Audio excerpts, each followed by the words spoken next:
Welcome to Braunhaven. We're going to be picking up where we left off last week. These guys have gone into, or they found and then entered into a Drow tower made of a crystal iron that has pushed its way up out of the earth and caused this great chasm, and there's dead trees in the middle of the Sylvanas forest. And these guys decided to enter the tower because Borman uh, swallowed down a potion of treasure finding and concentrated, and his spidey senses told him there was treasure inside.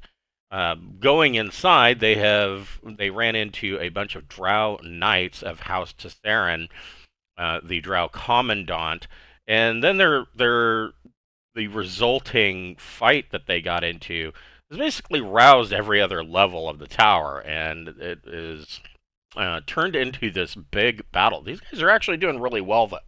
I don't think you guys have taken a whole lot of damage, considering the vast number of opponents. I'm surprised. It'd probably help if the dice weren't screwing me constantly. But anyways, that is where we left off. We'll be starting in combat with the remaining forces and moving forward from there. But before we get started, we would like to thank a friend of the Greenwater Guildhall. None of these are sponsorships or partnerships of any kind. They are just products that we really like. Today, we would like to thank AleHorn.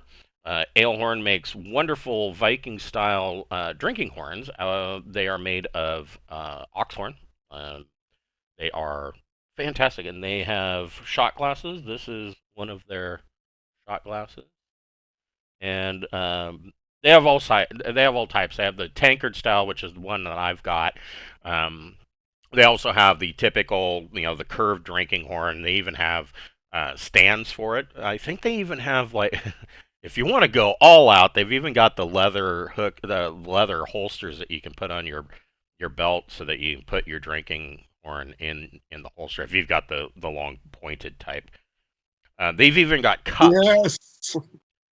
Yeah, I mean, you can walk around and be like, here, just fill up my drinking. Go into 7-Eleven. I want a Slurpee in my drinking. But yeah, they make fantastic gifts. So if you know somebody that would like to live the Viking lifestyle, order them a drinking horn for Christmas. They will. That's what my wife did, and I guarantee you they will be happy with it. Get those orders in soon. Also, keep in mind that if there is a particular type that you're seeing on the website that you're going to order, keep in mind that every ox, just like people, every ox is going to be different. So there's really no guarantee that that horn is going to, when it shows up, is going to look exactly the way it does on the picture. It'll still be beautiful, but it may not be the exact coloring and pattern that you see on the picture because every ox is different. We also have a merch store via Zazzle. We don't have the wait times that some of these other places have. Zazzle's pretty quick about creating these items and getting them out to you. We've got a number of items that would make excellent Christmas gifts: T-shirts, hoodies, buttons. We've got a fleece blanket. There's a beer stein, a whiskey rocks glass, wall poster maps, all sorts of stuff. So if you want to help us out, 100% of the proceeds from that store goes directly back into the channel. Helps pay for Roll20 Pro, Incarnate Pro. As you can see, we use Incarnate quite a bit, especially in this game. A number of things. And so if you want to help us out, go ahead and go get yourself a hoodie and a Whiskey Rocks glass. And we appreciate everything that you do for us. Update on the book. The next book, Stagina, The Land of Ice and Plunder, is in production. I am up to detailing the last 2 or 3. So I'm detailing a pair of towns. They're called the Twin Towns for a reason. I'm kind of doing both of them at the same time. And then I'm going to make the decision on whether I want to detail just one other small town, or if I want to detail 2 other small towns. And the one side of me wants to just detail the one small town because I'm tired of detailing towns. But the other side of me there is this good idea that I have for this other small town that is quite unique and special. And so the other voice in my head is telling me that I have to, because not that it's super important, but it's just one of those things that's quirky, and I'm like, yeah, When in yeah, doubt, write it out. right, exactly. And it's not like I'm under a word constraint or anything like that. It's my fucking book. I'm nobody else is the boss of me. I'll do what I want. So I don't know.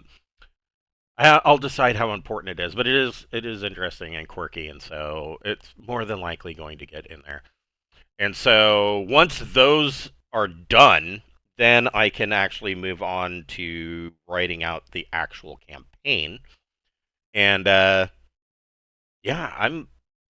I am hoping that it will be out by Christmas.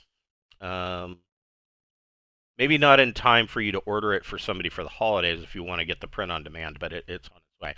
I I had to take a day or two because I had Halloween inspired me to do a horror themed adventure that will be the intro to the second campaign of Braunhaven, and it is spooky. I will. That's about what I will say about it. What I will say for those watching is that the second campaign of Braunhaven is going to be geared towards castles and crusades rather than old school essentials, and it has nothing to do with. In fact, it has nothing to do with old school essentials or me not liking them.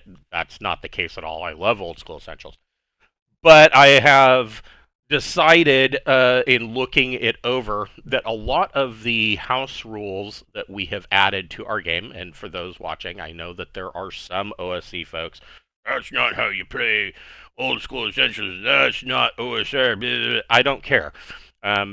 Because a lot of the Bronstein style gaming is, I'm sorry, it's crap, and I don't like it, and so we don't use it. And I want to go for a more narrative style, and so that has lent to a lot of um, house rules that really, I honestly these house rules I've never played in a game in 45 years that didn't use these because reasons. I mean, it just a lot of it just makes sense. And so, looking at Castles and Crusades, most of those house rules are a part of the game, and it it just makes better sense. It's a smoother running system, and you don't have to do all the work on the back end to make stuff fit or add new stuff. And so, that is the direction I will be going, and it will be done in a way that think it in an alternate timeline it will be done in a way that if there was a Advanced Dungeons and Dragons third edition, this is what that second campaign will be. And so um, that you can look forward to that. That is,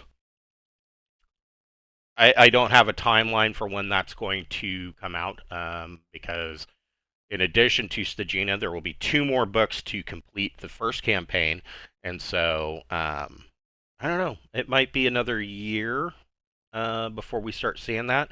But I just from the outline that I'm doing, I'm impressed with myself, which doesn't happen very often, and so you can expect some pretty damn good things for this horror campaign.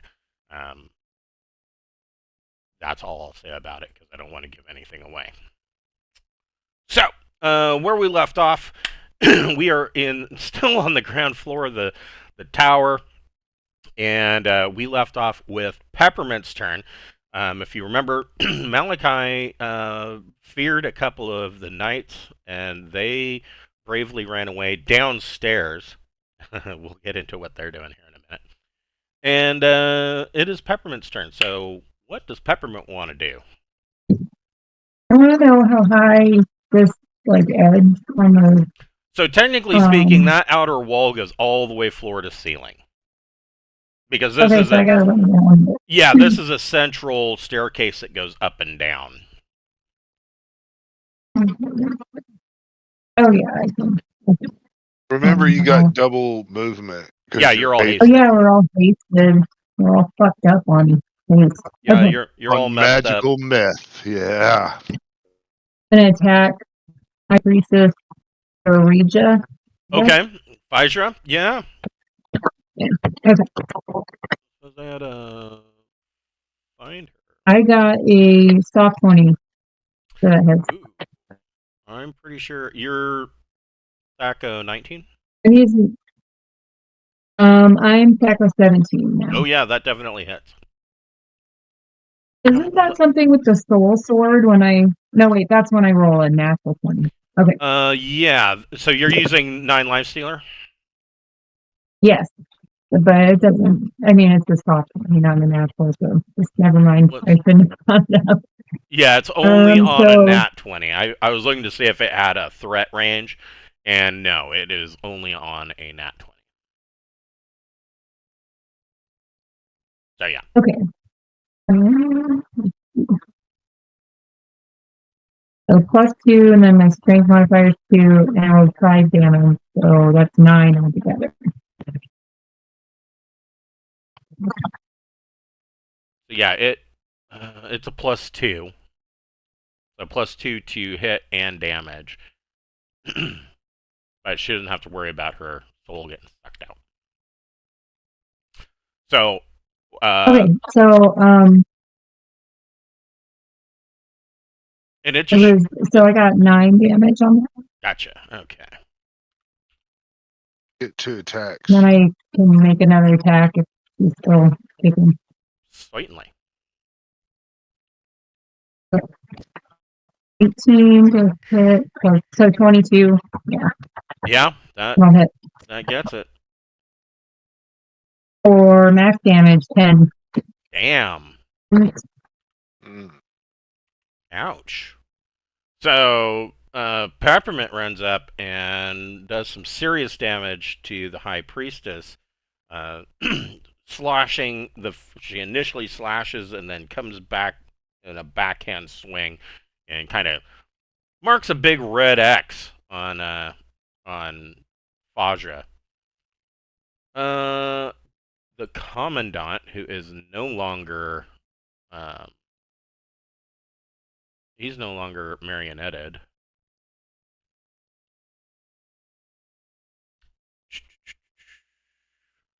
He's also no longer armed. Right. Which could be a problem. Because all he would have is a dagger. Eh. Alright. He ain't no wimp.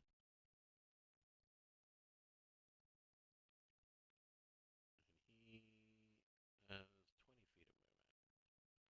feet of movement. 10. He will move here. Nah, he'll move here. He'll attack Borman with his dagger. And so Borman has a cloak of displacement for -2. Are you fucking shitting me? So he goes to stab Borman, and Borman easily, wasn't even in the same spot where this guy stabbed at, because he was 5 feet offset due to the blurring effect of displacement. Borman, you get a free attack at -2. Or, I'm sorry, a free attack at +2.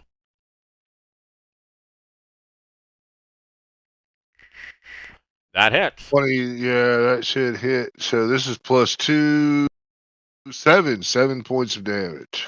All right.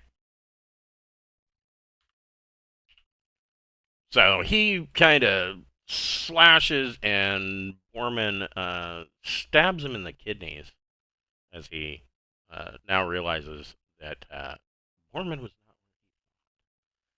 not. What would Borman like to do? Well, we're in Mortal Kombat. We're gonna have to fight. God damn it! Now that song just started playing in my head. That hits AC 0. That is a hit.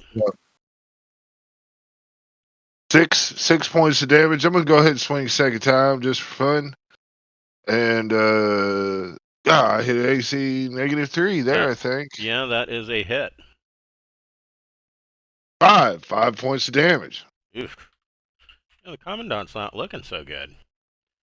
So Borman stab, and then stab, and this guy is turning a bit pale.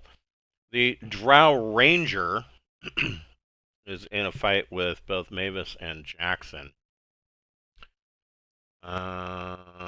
He's going to swing his hand axe on Mavis. Yes. Yeah. Oh, that's a knight. Oh, sorry. Over Oh, here. that's right. Drow. Down here's Yeah. the Drow Ranger. Right.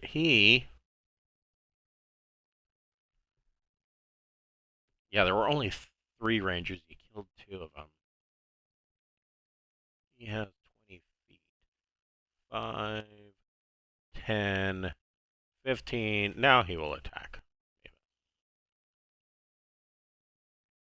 And fucking miss. He swings with his hand axe, and Mavis just bashes the axe out of the way with her shield.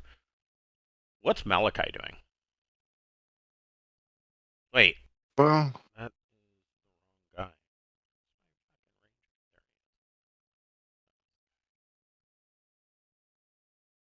Huzzah! There.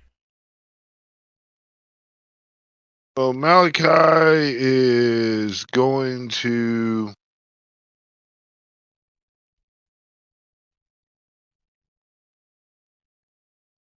Five-foot squares, if I'm Yes. not mistaken. Correct.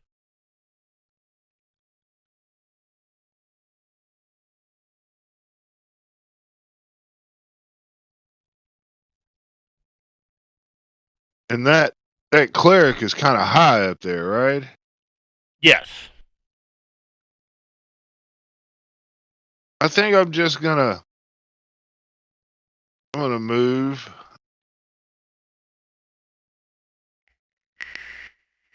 I'm gonna move way over here. Okay. Yeah, that's what I was just thinking you should do. I'm dragging old boy's sword. Okay. So you've got the two-handed sword of sharpness. Well, yeah, I got to make sure that you don't say some dumb shit like, and he walks over here and picks it up, and I rolled a 20, and so yeah, let's not let that be easy. You're right. Yep, and then uh, I'm going to use the page. Okay. What Let me page are see you what my using? spell is.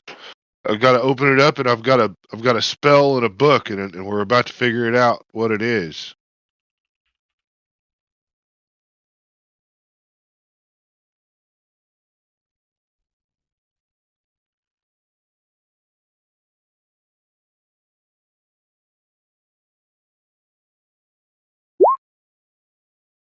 So a 3rd level spell, Okay.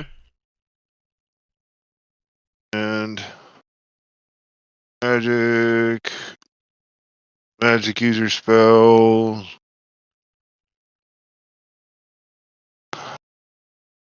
Go necromancer witch. Necromancer. Magic user 3rd level. There you have 22 of them.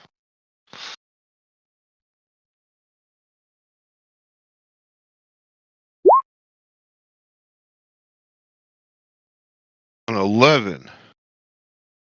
Hold person. I want to hold the priestess. Hmm. Let's see.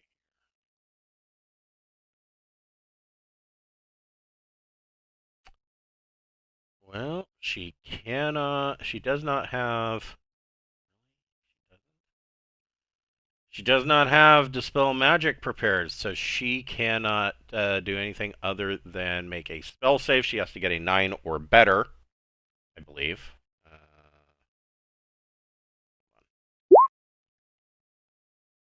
and that spell goes away. Ah. Well, I mean, these are free fucking spells. It's hard to be bitchy. Yeah. That says she gets a saving throw at -2.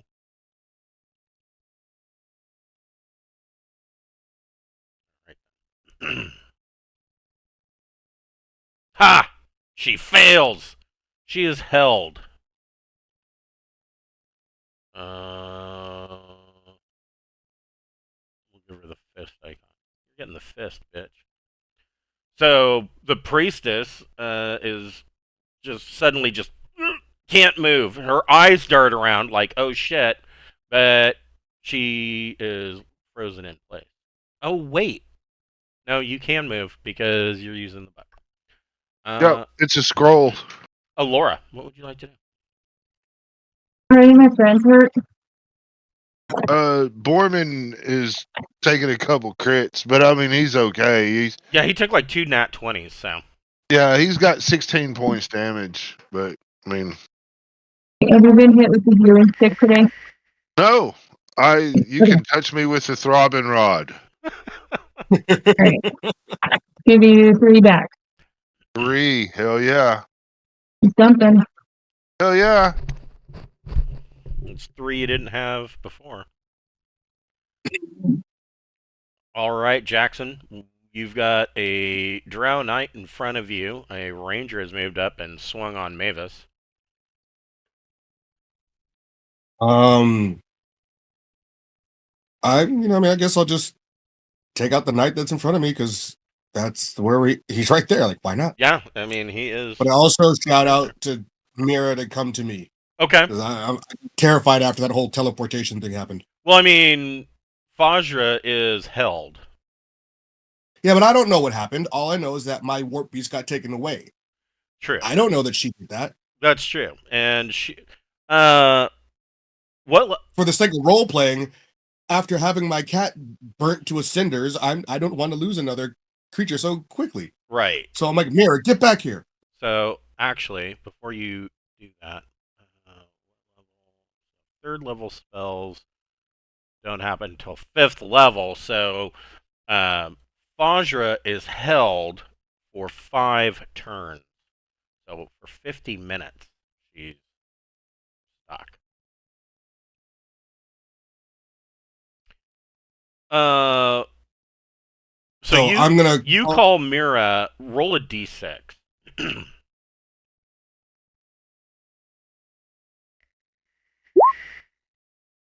Mira's like, no, I'm attacking. Okay, fine. Well, I'm gonna attack anyway. I'm gonna look at Mira like, damn it. Fucking cat. She doesn't respond to my fear. Fine, whatever. Okay. Well, then I'll attack the Drow Knight in front of me. Okay. There you go. Yeah, 19. That's good shit. Hell yeah. All right. 7 points of damage. Yeah, you stab the knight in front of you. You got another attack.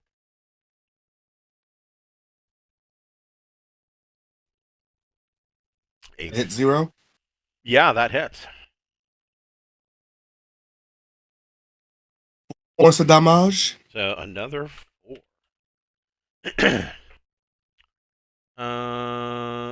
You know.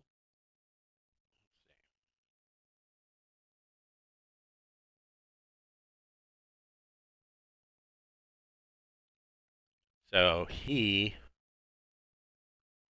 fails his morale check. Let's see if the commandant fails his morale check. He does not. Commandant's in it to win it. But the knight, he took enough damage. You're looking at him. Your last blow on him was pretty grievous. And you can see that there's a lot of blood coming out from under his armor. And you can already see on his face that he's looking to retreat.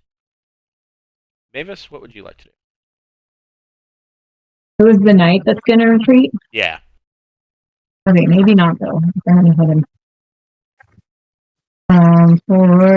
I got 13 hit. I don't know if that hit. What's your THACO? 17. That hits. Cool. For 5 points of damage. Okay, so you reach out, and before he even gets a chance to run, you see. So Jackson sees Mavis's warhammer come down and just smash this guy's helmet, and like a huge gaping dented crater in the side of this guy's helmet, and he falls and crumbles down the stairs. Ooh. You have I another give attack. Mavis a healthy smack on her shoulder and say, "Well done." Yeah, you have another Okay. attack. You can swing on the ranger. Okay, let's do that. 6 is not going to do it though. What'd you get? I rolled a 3. It's a +3 weapon, so 6. There's no way. Yeah, no. Yeah. That you swing and the ranger ducks. So Mira wasn't going to retreat. What does Mira want to do? She's growling and sees the priestess is like stuck. All right, well, does that give any pluses to the attack? Yeah, it'll give Mira a +2. Okay. Then she will make her 2 attacks with her tentacles. Let me see if So there's it's anything 2d20 else. plus 2. Does it do anything else? Let's see here. Like monsters are undead. Waiting for you to think of something.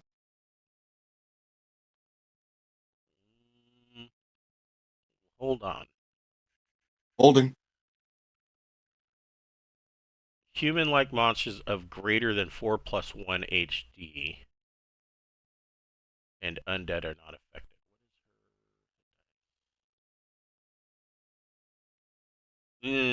I don't know that hold person would actually work on her. Not a humanoid monster. Well, She's in the human or right, but you know, that's the difference between hold person and hold monster. Hold person won't work on a monster. Hold person works on humanoid monsters. She is a drow elf. Right. All right. Well, then if and she's it wouldn't 9 hit her, hit it wouldn't hit her. dice. Yeah. If it wouldn't get her, it wouldn't get her. Yeah, no, I'm gonna say that she breaks free. But anyways, what does Mira want to do? All right, then just a straight d20. That hits. 17 to hit. Yeah. Do. You take 2 tentacles.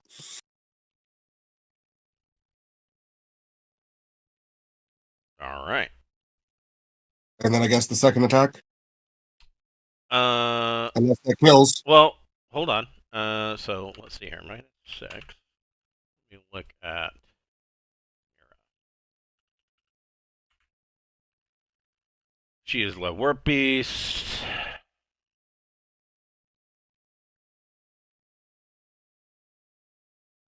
So, yeah, you're right. You're right. Go ahead and do another tentacle attack.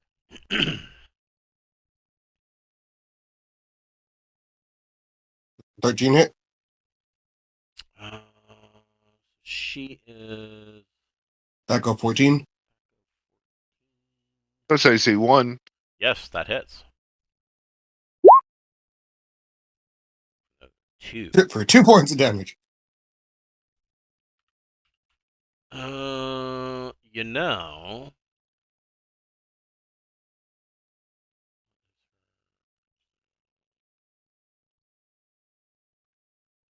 Okay, she doesn't run. She takes the damage, and these 2 tentacles lash out and hit her. She does not run. Mira is hasted. She gets another 2 tentacle attack.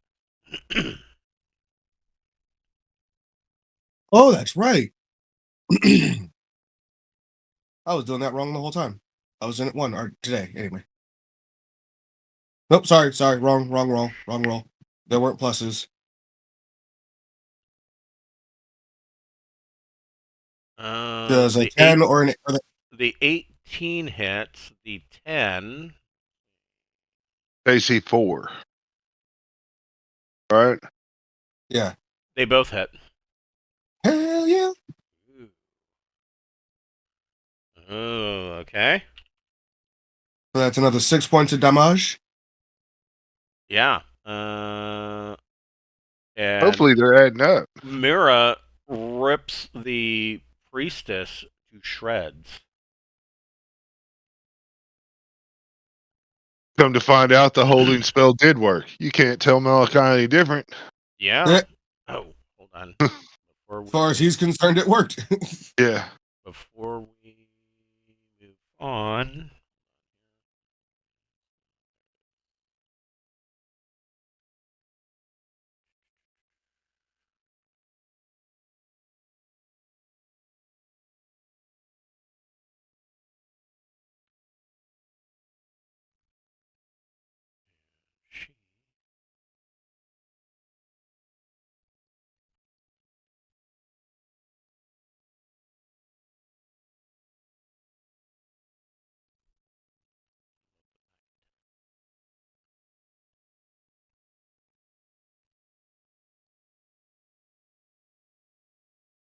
Okay.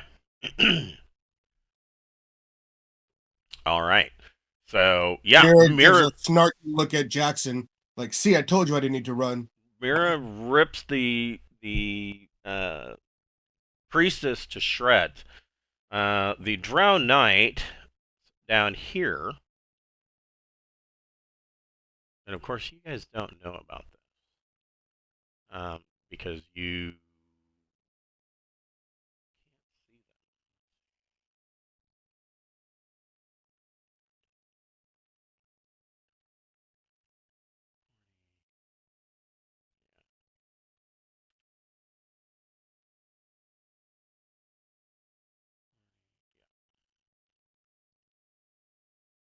that's all the knights.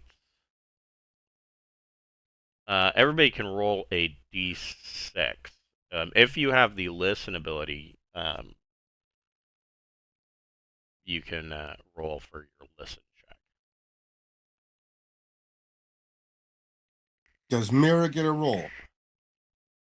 I mean, sure, but I mean, it's not like she's gonna be able to.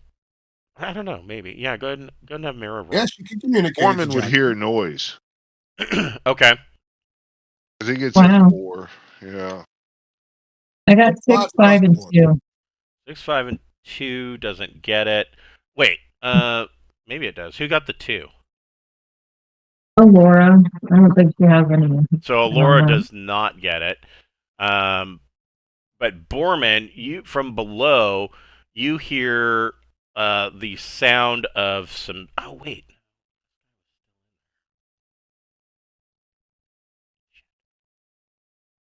He was 3. All right, there's still one night left. You hear the sound of some screams from below. No idea really what the hell went on. This night,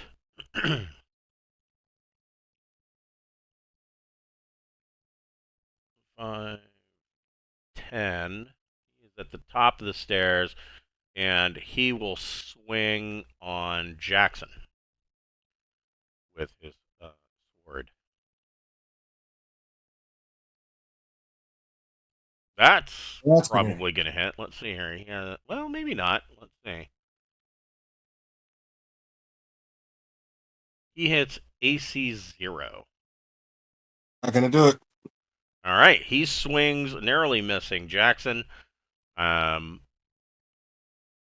does Dentry want to do now that Mira has ripped the priestess to shreds? Well, hello there, fair knight. Can I interest you in some death? Do you have a minute to talk about swords? Wow, 23 is going to hit. Okay. +4. Is that Jackson? No, that's Dentry. Yep. 5. Ooh. So Dentry swings and from the back and cuts this guy in half. 5 damage did it. Yeah, just whoop, and right at the ribs, just slice right through him. There's a crunch as the bone or as the sword goes through the spine, and this guy falls in 2 pieces.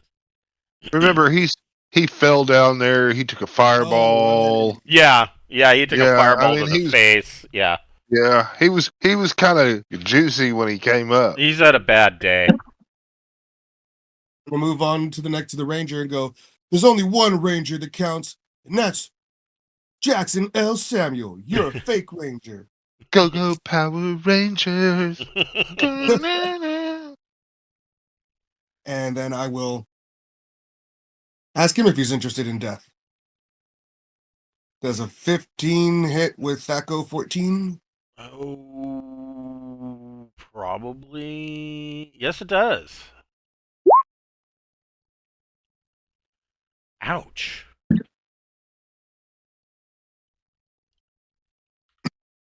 How dare you be a fake ranger? So Dentry brings his sword down and cuts deeply into this guy's shoulder pauldron, and it kind of goes through the armor, and there is a splash of blood that spurts all over everybody. You definitely bite in deep.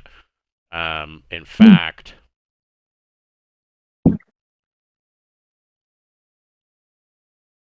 but I mean, it's bad enough that the guy had to really rethink his life choices, but he decided to stay the course. We are back to Peppermint.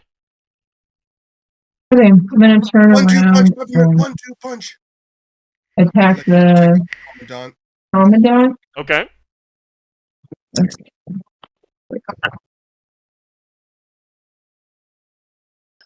Nine's not gonna hit. I don't think. Yeah, no, it's not gonna get him. Okay, 18 probably will though. Yes, it does. Okay. For 9 points. Fucking seriously? So Mavis turns and swings kind of backhanded, and this commandant appears, he looks like he was anticipating that, and he ducks, and the hammer goes over, and Mavis just brings it back around and caves in the side of his skull, and he drops like... Peppermint. That was Peppermint. Oh, that was Peppermint. That's right, Peppermint. So Peppermint was being badass. It's a lot more. Her sword cuts into the helmet and kind of goes through the guy's face, and she pulls it out, and the commandant just falls to the ground like a wet sack of potatoes. Does she have some glitter or something to sprinkle on him? Probably. I mean, she was a whore. Really, back from her whoring days. If Peppermint has, it's impossible to get it out of your ear. This is the math story problem that I always used to tell when I worked as the DJ at the strip club. It's like, if one stripper has glitter, how many people have glitter? The answer is everybody within a 1 mile radius has glitter. Yeah. Everybody has glitter. But I want that's also the stage voice. Let me get that coming to the stage voice. Come on. That's a problem for like hookers and stuff, but it's also a problem for moms because of craft supplies. Yes, craft supplies. So like really weird Venn diagram of people who have to deal with glitter being fucking everywhere. Yeah. But if you're around your buddy a lot and you go to his house, it's always nice to drop a pinch of glitter in his car. Right, yes. Yeah, that way the next time on the passenger side seat. Don't do it on the driver's seat. Right, yeah. Put the glitter on the passenger side seat. Well, if you do it on the driver's side, you have to do it right where his crotch would be. Yeah. Yeah. Yeah, but you got to evil, and then it's horrible, and I love it. Yeah. The thing is, though, is from experience, you can own up to the practical joke. And the woman is still going to think that the dude cheated. Yeah, no matter what you say. It doesn't matter how true it is. I've been down this road before, and he was like, "What the fuck, man?" And I was like, "Oh, yeah, I'll go talk to her." And I was like, "Man, I've been dropping glitter. I even showed her the fucking bottle." of glitter that I had. Oh, you're just man. covering for your friend. That's what she thought. Because she knows me. You know, she's like, you're just covering for him. Hey, I don't believe that shit. I'm like, but you also know that I'm full of shit and jokes. But, yeah, they're still together, so fuck it. Welcome to the Street's 92nd over. Street Double Trouble. Next up on the center stage, we've got Adriana and Brazil. They will be dancing for the next 3 songs. And keep in mind, you got to take care of your bar staff. If you're not tipping, they ain't stripping. There you go. Love it. Yes. I did Yes. I did that for 5 fucking years. I'm surprised I'm still sane. Borman, what would you like to do? I'll have to get up here and fucking beat up on this ranger. What it looks like. Yeah, okay. So AC 0? Yes, that nails the ranger. 6 points of damage. Ha ha ha ha ha. And the ranger's still in the fight, so you stab him. And I'm thinking AC. I miss. Yeah. Pretty sure. I rolled a 7. 7. You hit AC 7. But your attack was 14, right? That's right. So what was your total roll? 7. Oh, that was it. Okay. Yeah, no. Yeah. That you slash him once and you go to stab him and he kind of turns sideways. You can see that he's really reconsidering this, but he's going to attack Dentry. Since Dentry seemed to have done the most amount of damage to him so far, and he's going to swing his hand axe.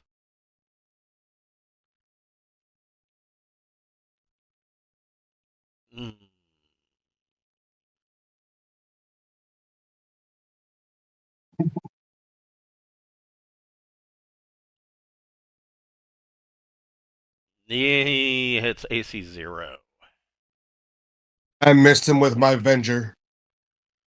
Okay. I don't think I hit AC. I don't think AC 5 is going to do it. No. And AC 0 is not going to do it for you, right?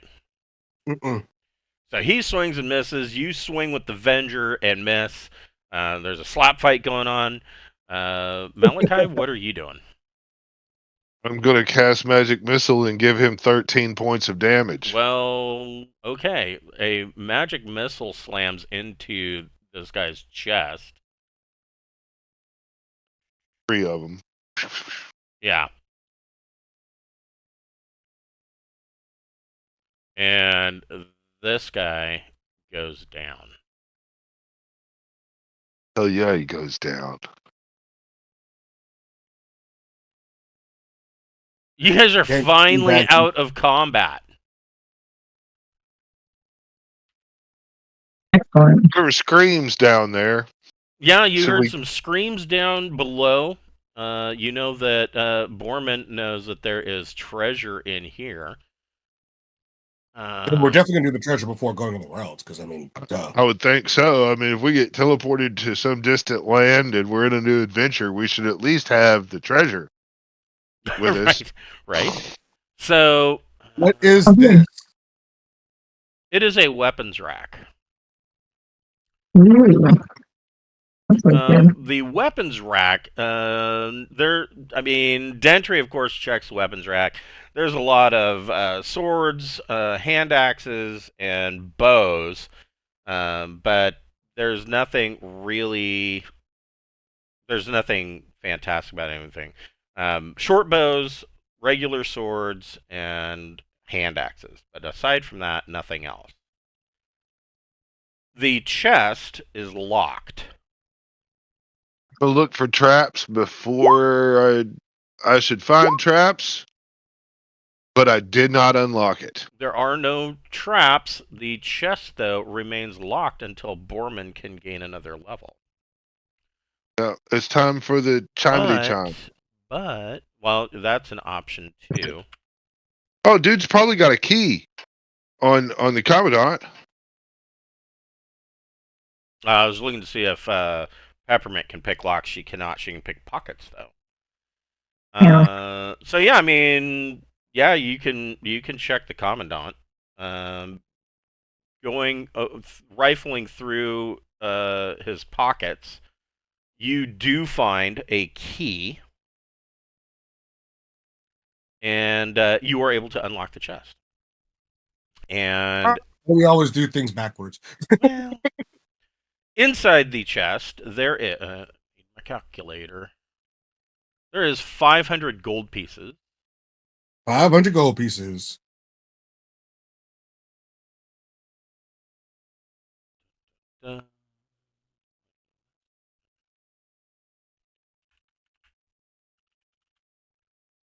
And 8,000 silver pieces. Damn.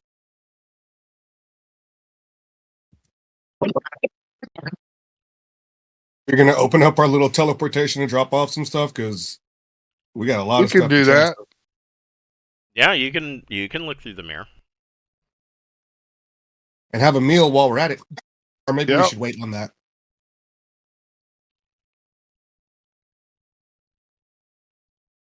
We should probably handle the screams and stuff before opening the mirror. Maybe so.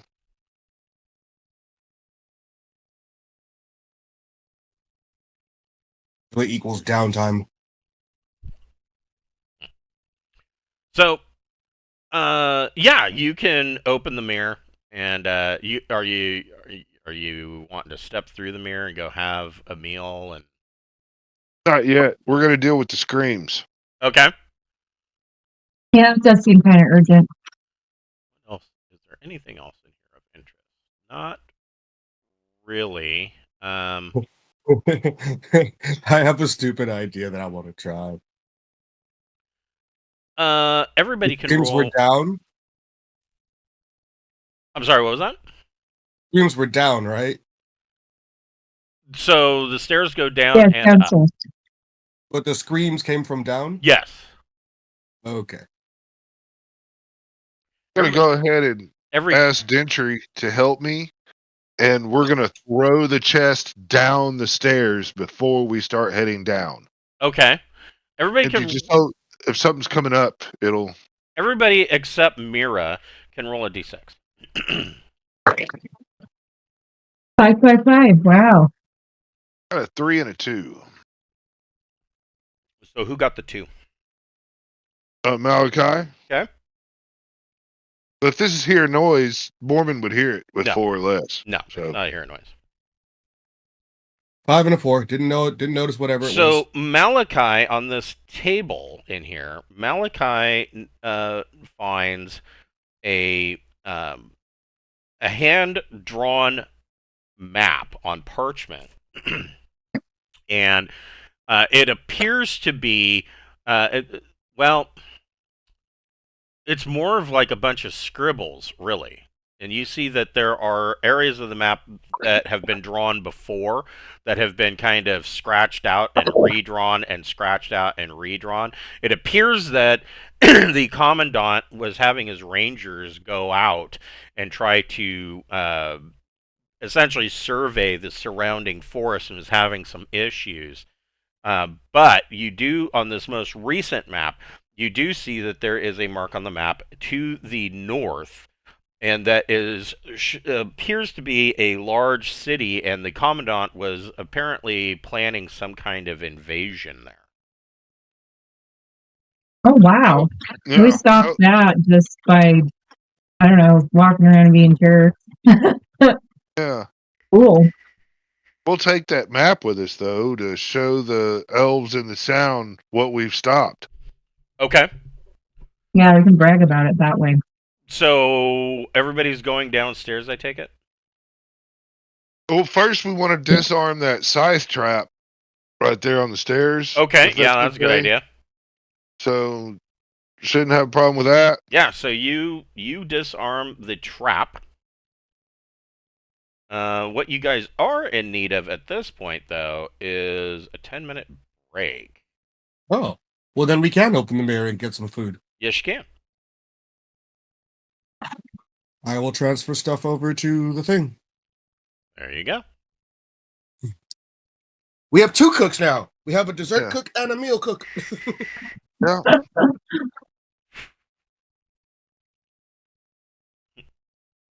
A sous chef.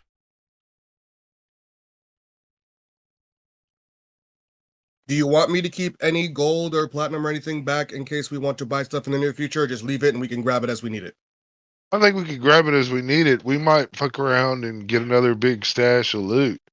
You know, during this time that we start that, as soon as we empty out that chest, I want to concentrate and see if there's another big treasure within 300 and something feet of me.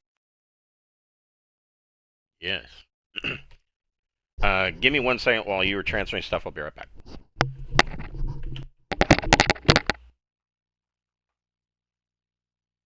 Even if I do find a treasure above us, we'll probably have to go down and do the screaming.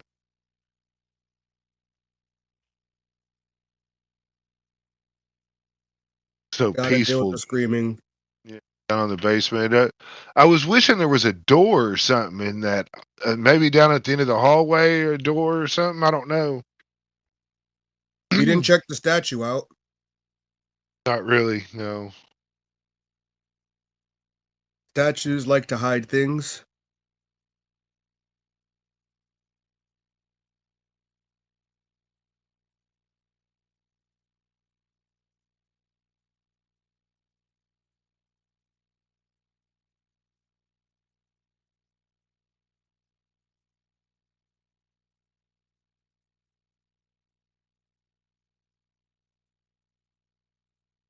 Like a library on the 2nd floor and a big statue on the 3rd floor.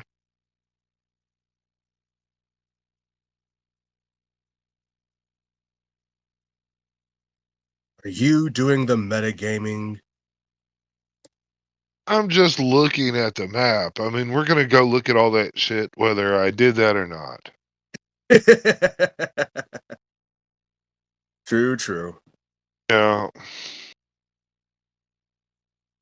In theory, you know, if there's not a lot of treasure real near, we could just slip right back out the door and say, fuck this place.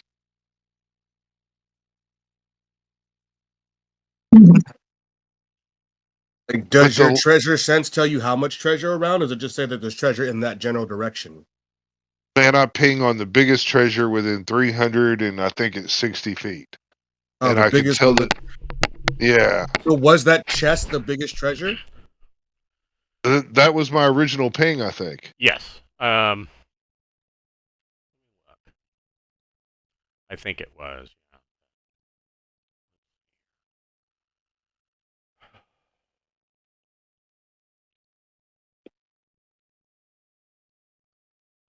All right, well, I'm good. I would say yes.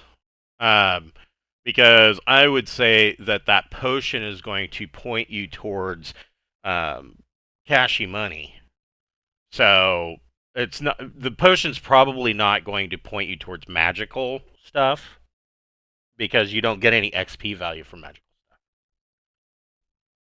So yes, that is what you are detecting. You are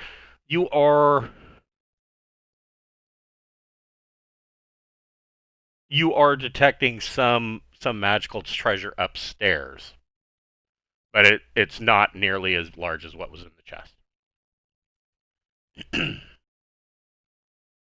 Well, there you go. Are we going to go downstairs or upstairs? Do we take our 10-minute break? Do we get that done? Yes, you took your 10-minute break. I want to check out the screens. That seems important. All right. So yeah, we're gonna creep down the stairs. Okay. Would our keep where we have all the stuff have like potions and stuff for us to kind of re-up? Yeah. I mean, do you want to add any potions to your stock of potions? Wait, how many potions? I don't know. Do you want to add? I mean, I figure our castle keeps got to have some potions that we just kind of keep around. Well, I mean, you've been tossing stuff in there, haven't you? Right? Yeah, but I think. We should buy potions next time we get a chance. We really don't have that many. But Yeah, I mean, you haven't hired an alchemist for the castle. Oh, so, we haven't. So you wouldn't have That's anybody what there that we would be need to do. making them. we'll have That's to do the goal that. then, guys. We need to hire an alchemist so that whenever we open the mirror, there's potions to gather. Yeah. That would be awesome. That's a great idea. We do have a lot of money, but like, I guess it's hard to make potions because there's not too many We have available. a lot of money. places. We are currently at about 42,000 platinum, 50,000 gold, 59,000 electrum. We are rich. Yeah, and it's going to be coming time here in the near future that you're going to have to re-up your payment on your staff at the castle.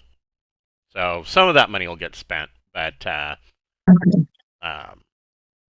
And I've got a whole bunch of fucking treasure that is. You're still going to be fairly flush.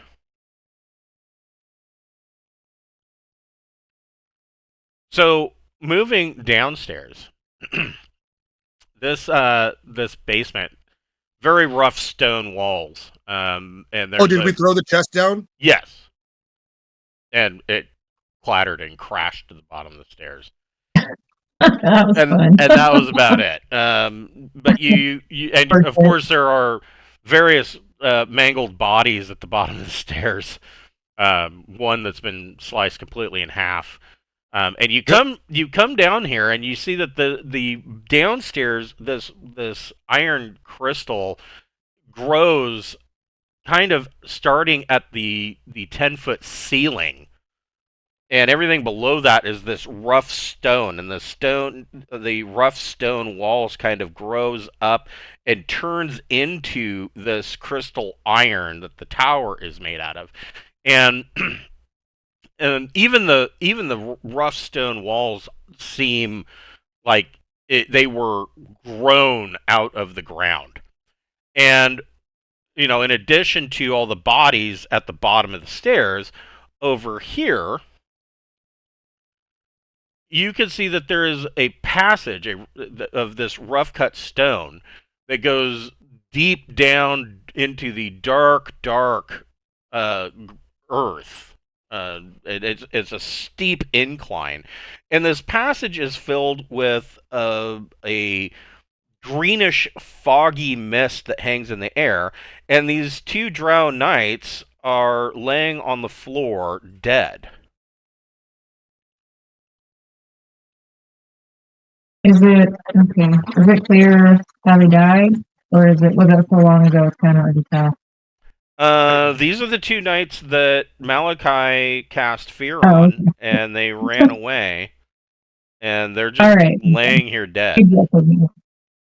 Gotcha. Check for traps. Check for traps. Yeah, I mean, I'm thinking we ought to use the fan for sailing and make a breeze to blow that mist the fuck back. That's a good idea.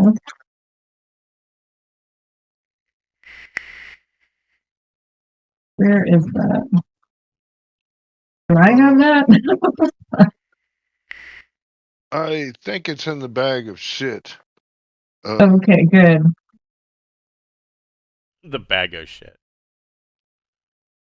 Shit bag. So what I can tell you is that this passage, I mean, it's not that it doesn't go anywhere. It does. But this passage goes for miles and miles and miles, constantly down. Oh, wow. Jackson would automatically believe and with a certain amount of certainty that this passage goes all the way down to the mythic underworld. And this is I don't know. This is how the Drow came up.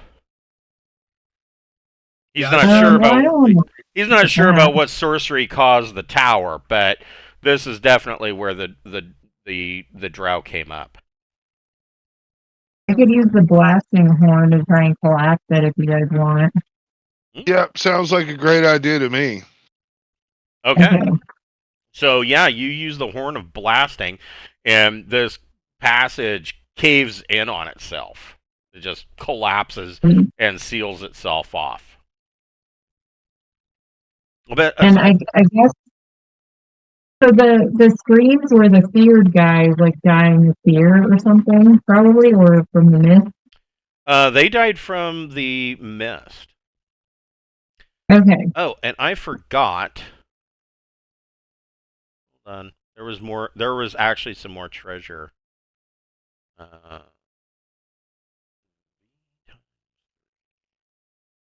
There's some more treasure.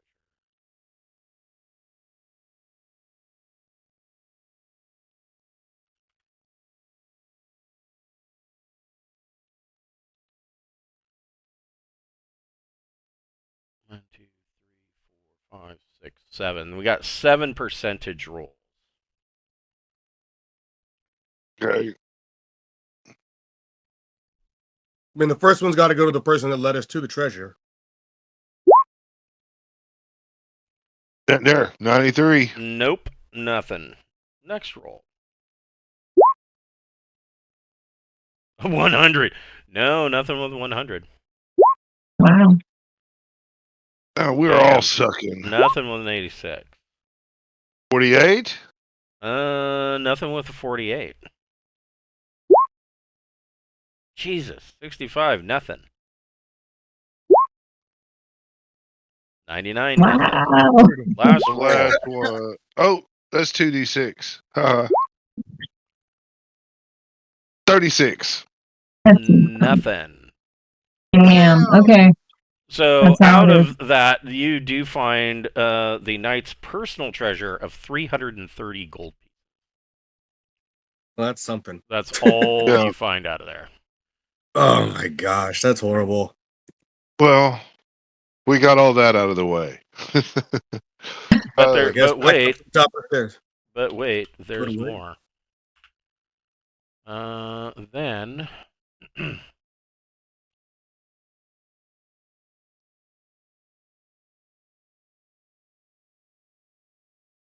shit, you get another 7 percentage rolls. And roll again.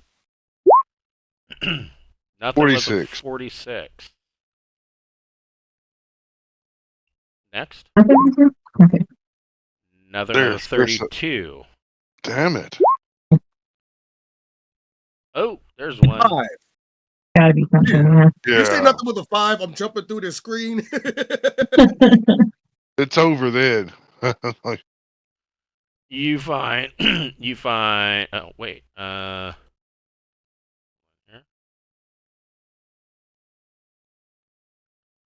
You find 99 electrum pieces. all right.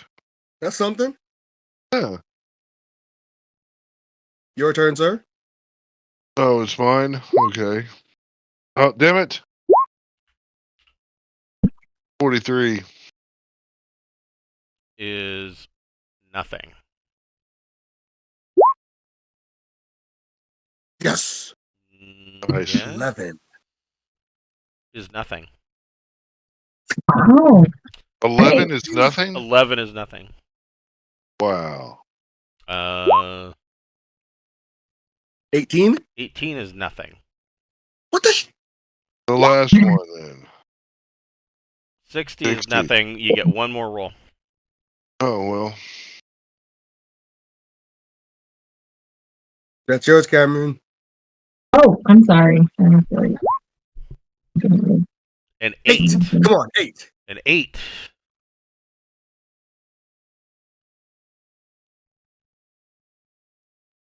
Okay, he's rolling something. That's good.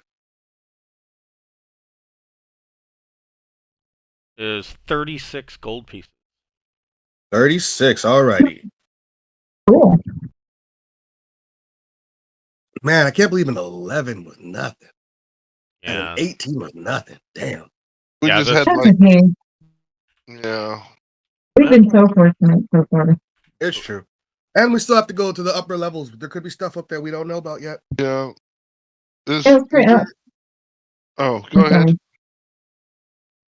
So yeah, Oh, Well, is we it? collapsed the cube, and there's just 2 dead guys in here. So yeah, I think we should go up. you want to go up to the next floor? All right, I want to Yeah. make sure the statue. I'd like to take a little look at it. I torched the dead bodies for the sake What of burial statue? rights. Oh, in here. So this statue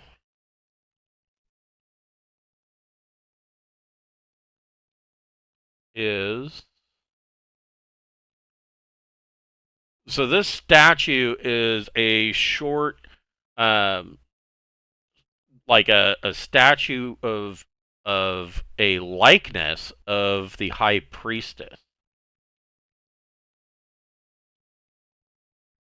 Personalized statue. That's pretty fancy. Moving up here to Not the. yet.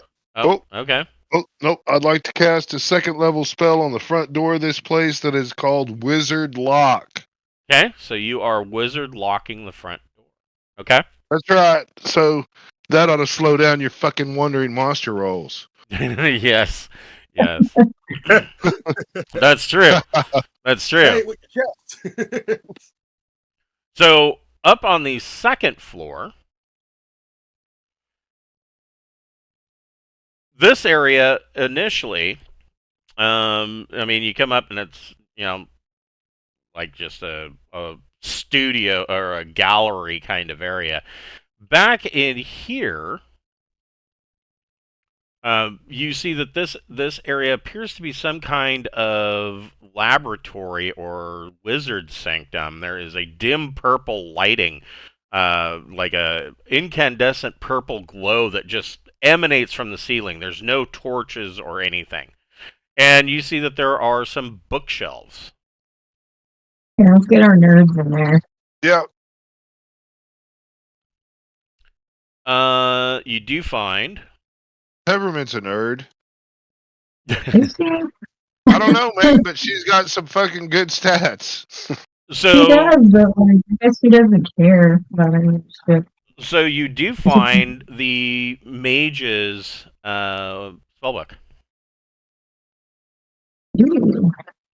You will need to cast Read Magic on it in order to read it, which I don't think should be a problem for Malachi. There. Nope. We got the helm too. We can use the helm of. Doesn't that do read magic?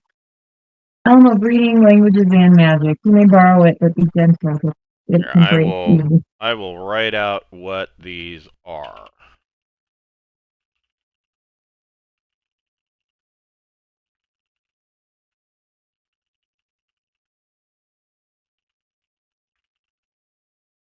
Those are the 1st level spells. Mm.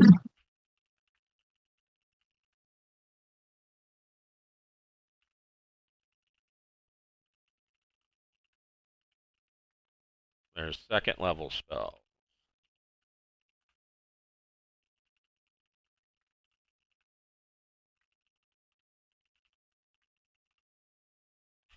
Third level spell.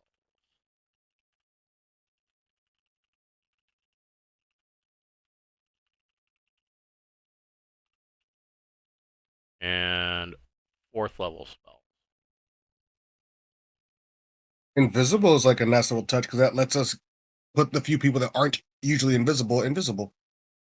I already have it. Oh. My spell book, but And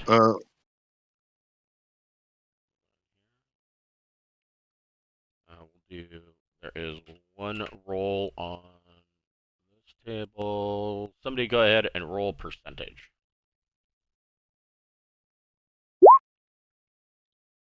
Damn it. Now you find a treasure map. Oh, cool. okay. Can you give me a number behind it?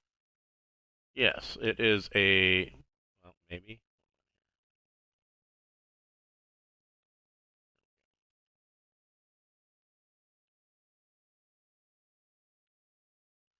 It is a treasure map 9. That would be 1x.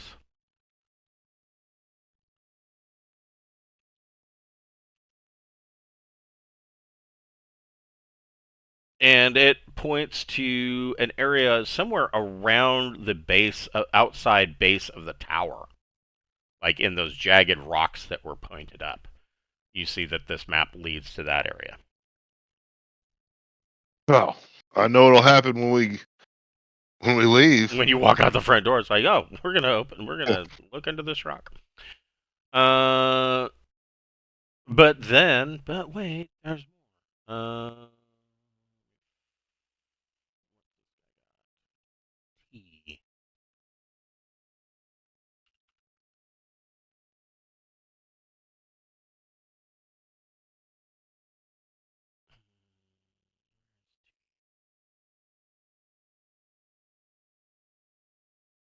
Yeah, that's a little disappointing, but you do find a pouch with 5 platinum pieces in it.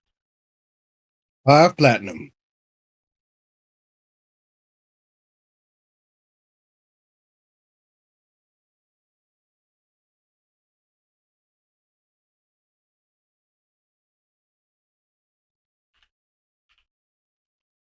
All right.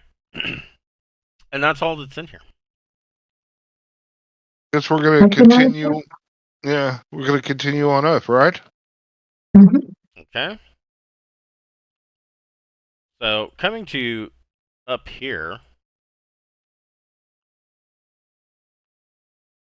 this is the open top of the tower, and the walls are these jagged, spiked crenellations, and of course there's the spiral staircase.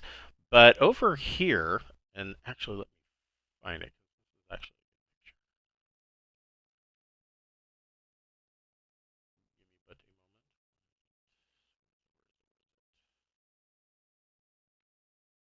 it's right there.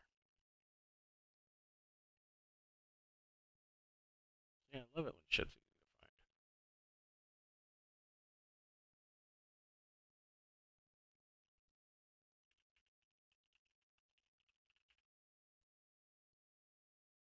So you guys don't know a whole lot about the mythic underworld. A lot of what you do know is, myth and legend and stories from some guy's uncles, girlfriends, sisters, boyfriend went down into the underworld one time. And so you don't know much, but what you do know, or at least legends state, that at some time in the very, very, very distant past, ages ago, that the Drow actually had a vast empire in the underworld. And the tale that is quite frequently told is that this empire collapsed in on itself because the Drow, even before they came to the Prime Plane, were lured to start worshipping this demon that presented herself as a goddess to the Drow. And they got suckered into it. And this is why those particular elves went and started living underground in the deep recesses of the earth to begin with. And this demon goddess's name was Arachnia, demon goddess of spiders. And she is who the Drow worship, but she, being a demon goddess, demands sacrifice. And so the Drow initially, when they came to the Prime Plane, they carved out this huge empire under in the vast mythic underworld, and they couldn't capture other races of the underworld fast enough to feed this ever-growing hunger for sacrifices that Arachnia demanded. And so in a lot of cases, because they couldn't keep up with enough slaves to sacrifice to Arachnia, they started turning on each other. And this hunger grew and grew until the empire just kind of collapsed in on itself. And there are rumors and tales told of adventurers that have gone into the underworld and found these vast ruins of this ancient Drow empire that now is either infested with spiders and other terrible horrors, or that is just completely abandoned and in ruins down there, and there's nobody there, and it's just ripe pickings for anybody that wants to go in, and you can just pick treasure right up off the floor because there's nobody left alive to guard it. And this is a shrine to Arachnia that you find at the top of the tower. Wow, wholesome. Yeah. Man, we probably ought to deface this. Yeah, this doesn't look good at all. This, Let's put a hat on her and draw a mustache. Put a hat on her. is the statue part kind of removable? Can we chuck it down the stairs? If somebody wants to make a strength check, so you're talking about you're going to roll a d6 depending on what your strength is. Now, well, yes, I would assume that would be Dentry. Dentry just grabs this statue of Arachnia, rips it off the shrine, and throws it down the stairs. Like, fuck her. Yeah. Anything else on the shrine? Treasure? Yes. Gifts? Yes, there is. Souls of their enemies. We can make excellent spell components out of that. 1, 2, 3, 4, 5 rolls. Who wants to make the first percentage check? 64. 64 is nothing. Next check. 46. Yeah.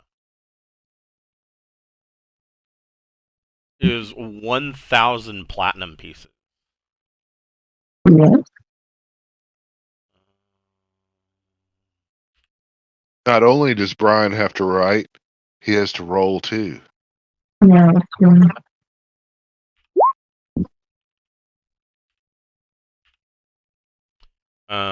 72 is nothing.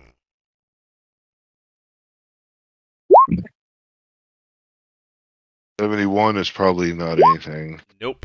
I'm sucking these rolls, and man. a 68 is nothing as well. So you found you found the 500 platinum pieces. That's fine. If we charge the dungeon interest, we can probably write down a bigger number. I don't think that's how it works. Oh. What did I get, a persuasion roll for the dungeon? Right, yes. No. I'm going to roll persuasion on the dungeon master and see if I can persuade them. Yeah. So that's all that you find in the tower. That you have cleared the Drow tower. I'm thinking this is probably a safe place to rest. Well, with the wizard lock it is, certainly. Yeah, so we camp here for tonight, so we're indoors. And I think it's probably as safe as anywhere we're going to find. Yeah, you have sealed the place off. Yes, you can camp in the Drow Tower.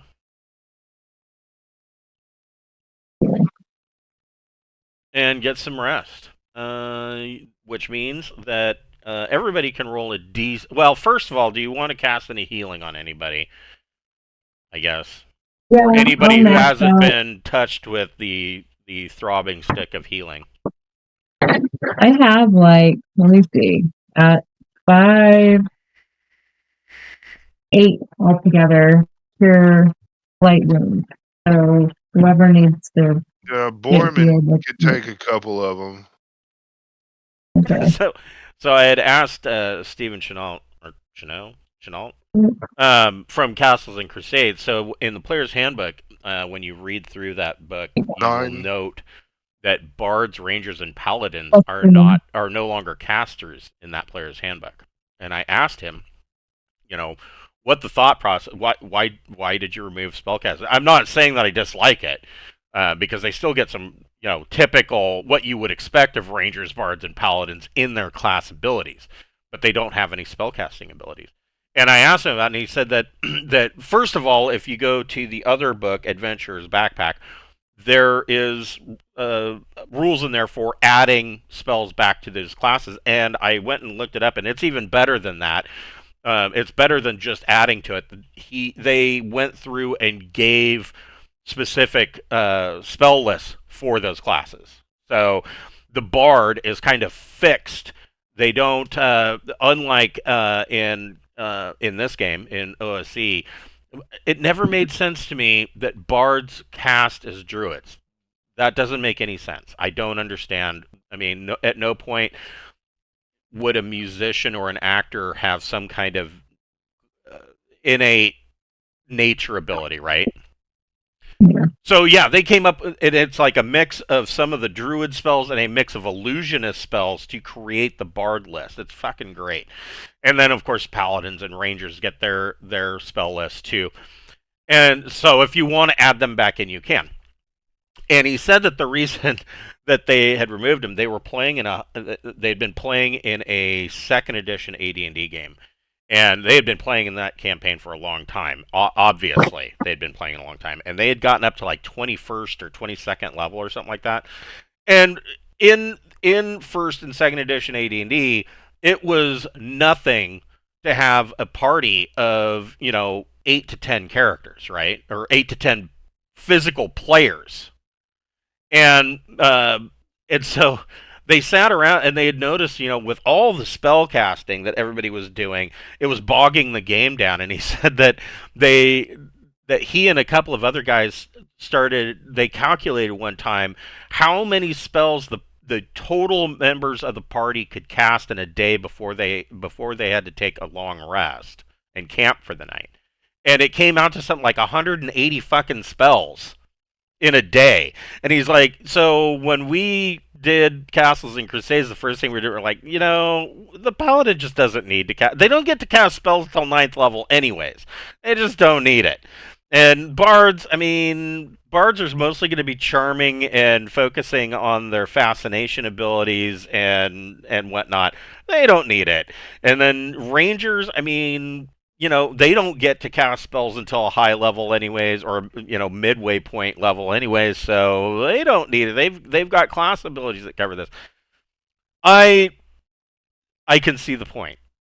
I definitely can see the point. And like I said, I'm not saying I didn't like the idea, but I think for the Braunhaven second campaign, if somebody wants to play one of those classes, they will take the one out of Adventurer's Backpack, and you can add spell. I'll give you the choice, but I don't see any reason why you wouldn't want to be able to cast spells as a bard or a paladin. Or a ranger. So the rangers get some fucking wicked abilities. But anyways, so you guys rest for the night. You don't hear anything outside the doors or coming from downstairs trying to make their way in. No wandering monster sounds, none of that. It is a quiet, if disturbingly peaceful night in the quiet, Drow tower that is now filled with dead bodies. There's dead bodies everywhere. You guys killed so many people. So the first thing that you want to do is you want to roll any healing spells that you're going to do. And then once that is done, you get to roll a d6 for regaining hit points for sleeping for the night. Would normally be d3, but you have a witch, and so... Actually, no.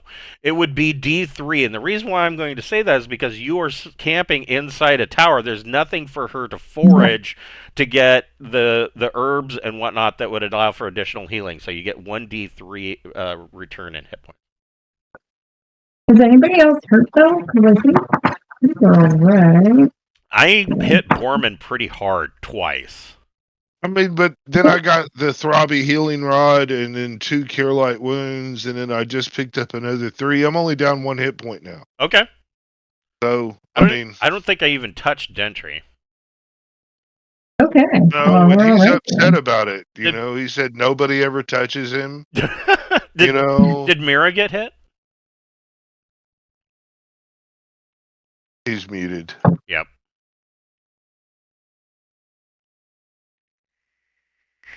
Mr. Brian. My bad. Nope. My bad. Did Mira get hit? Mira did not get hit. Okay. Well, Okay, we're all sounds set like you then. guys are pretty healed up. Copy this just in case. I don't think I need it. Jackson was down a few points, but he took one of those cure wounds, and with the morning roll, he's fine. We're treasure mapping. Am I supposed Yes. to look in one of the rocks outside? Yes, that is what you guys are doing. And following the treasure map, you find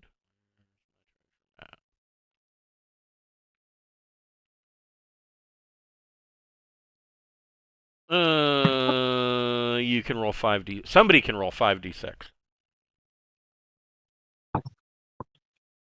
And you found the map. Okay.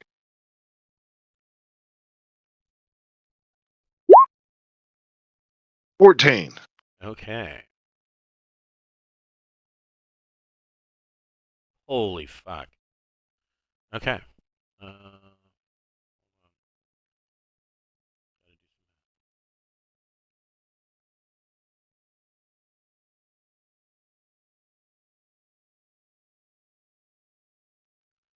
So under this rock,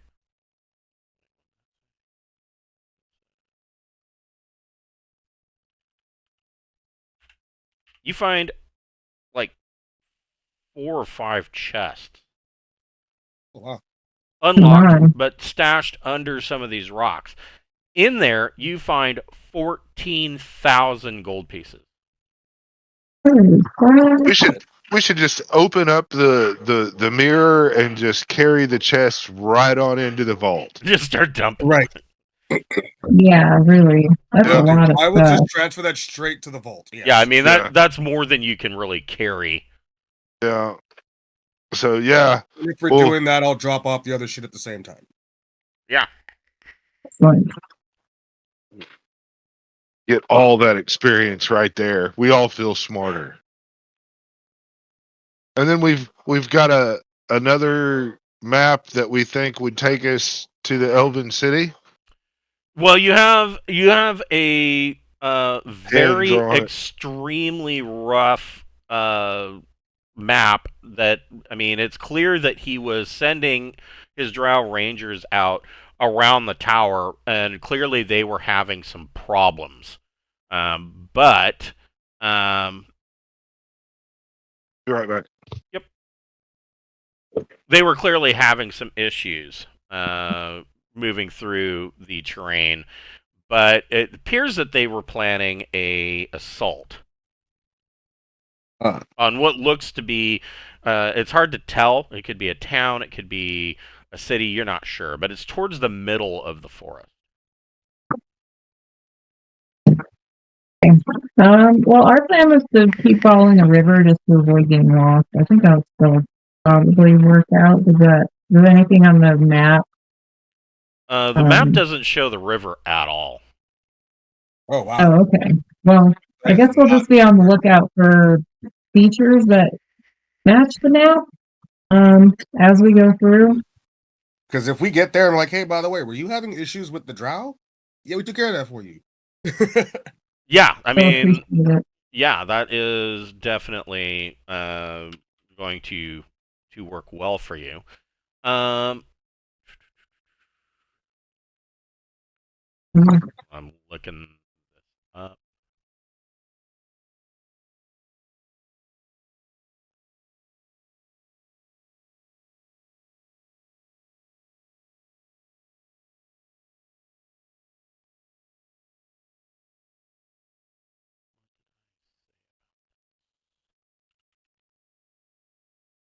I said.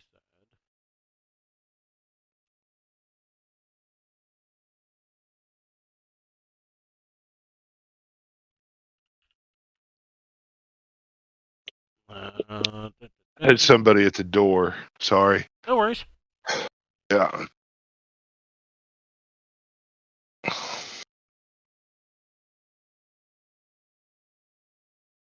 I will allow Jackson to roll a d6. Trying to find our way to the Elven City. Is that what we're doing? Yeah, Yeah, we're making an attempt. Nope. 1d6. Oh, not a tracking check. Okay. Nope. Okay.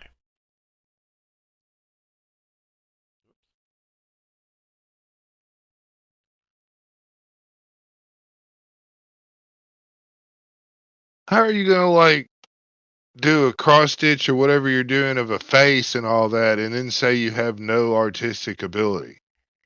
I have artistic ability. I just can't wrap a gift. I don't know why. Why that doesn't translate. She does at all, but amazing it's art. just- I mean, the pirate flag for Pirates of Drenax That's is what I was a saying. stroke of Yeah. genius. Yeah. well, You just yeah, gotta I'm pretty believe good in at art. yourself, man. That's all. But if I gotta get the paper around the box nicely, it's just over for me. I don't know. Don't fucking worry about it. You know what I'm saying? Just go look, The man. thing They're is, gonna rip. geometry is an issue. Yeah. You know, Yeah. Devin's good at it, so I don't even need to figure it out. He'll just Yeah. wrap all the shit, and he can bake. He can do all kinds of stuff I can't do. I That's great. am terrible at sketching and drawing, and I think for the horror campaign, I'm actually going to do some sketches, and I'm going to do exactly what Wes says. Fuck it, I don't care. I mean, I'm gonna try to make them not look like stick figures, but I mean, we'll see. So don't laugh at my sketches. Just practice again. If you practice every day for like a month, you'll be way better than you started, man. You'll be all right. That's true. That's true. So, which direction are you leading the party, Jackson? No pressure. I don't fucking know. Shit. Are we going are we gonna follow the river still? Where the hell? Oh, we're down here. That's right. Okay. Well, this is where we are, really, right? This is the tower. Yes, you are. Over a little way. Yes, there you go. I feel like inward. I can't see this on a map or anything, can I? No. Do I mean, if you want to head in that direction, you certainly can. So each of these hexes is 6 miles. So you can go 2 of these hexes in a day. Well, before I decide the direction, I say, because I'm thinking northwesty, just because I feel like that's away from the river, and the map that she had nothing rivery about it. Okay. I'm gonna ask Borman to do his little treasury searchy thingy. Oh no, that was a potion, dude. That's gone. Oh, yep. Never mind then. Yeah, that was me using shit that we found along the way. Okay. Getting it out of my inventory list. Go ahead, and Jackson, you can roll another d6. Okay. What's with the damn sixes? Jackson does not get you guys lost. You do note that the looking behind you and around you, you do note that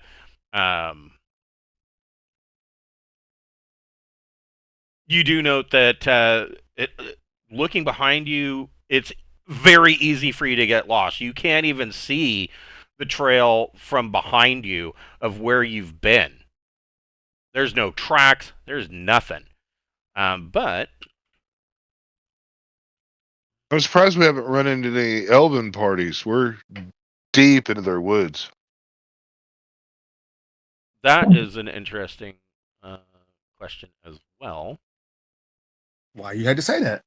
Well, I was just talking. I mean, I didn't think I would guide us into an encounter by talking. You're summoning them.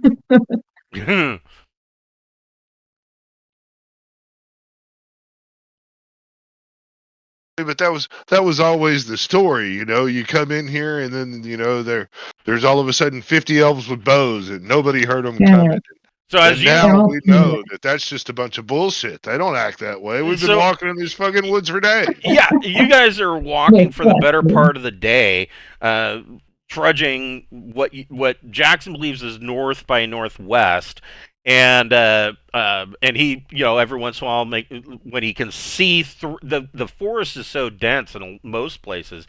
It's just a dusky twilight in here. It's hard to see, actual sunlight. But he is able to every once in a while get a glimpse of the sky and is able to point you in the direction that you're supposed to go. And he is positive that you are heading north by northwest.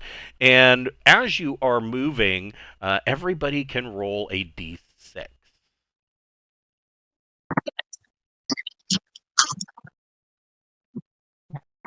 6, 5, 6. 3 and 5. Who got 5 and 2. I don't know why I who put a got plus the 4 on that. 2? Probably Jackson. Jackson got the 2, yeah. So as you are moving through the dense forest, Jackson holds up his hand and quiets everybody, and he gets a little bit lower to the ground, probably having a hard time seeing Jackson because he's probably invisible. But he lets everybody know that you have to be quiet. And moving through the forest, you see an Etten, a two-headed giant, that is moving through the forest and kind of picking up forest logs and tossing them and reaching underground and pulling out some kind of forest creature and shoves it in one of its mouths and crunches down on it, and it's foraging for food. And right before this, Borman makes the comment, like, there's no elves. You also note that there seems to be a distinct lack of wildlife. You're not hearing birds, you're not hearing animals moving through the forest, and then you come upon this Etten. The Etten. Are Ettins Everything. generally like a neutral creature, good, chaotic? I imagine it's chaotic if it's eating that much of the forest. It can't be a force of good. So I think we got to kill it. Ettins are definitely chaotic. What's funny is that There's a lot of us versus one of it. I wonder if we can take it. You should throw the map up that we're going to fight on. you guys want to attack him, huh? I think think, so. unless Brian I think is like, Jackson oh, alone would be very upset about it just tearing apart the forest like this. no, Okay. we will not let little bunny Foo-Foo go fucking up the forest. All right, hold on here.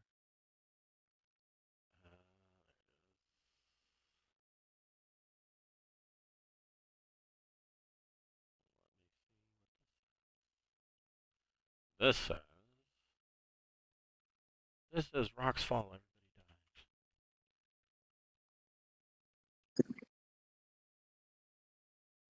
Didn't- didn't-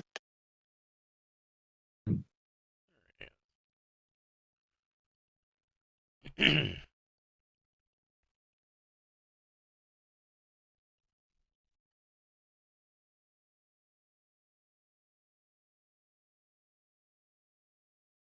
I hope it doesn't have a big old pet dog.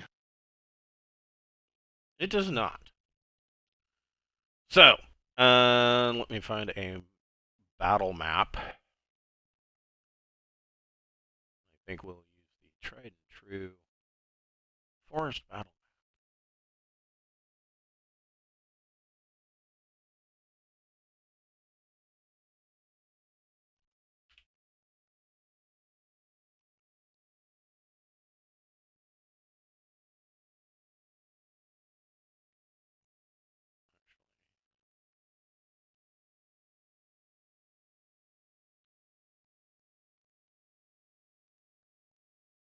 Entry can be invisible now too, can he? He can.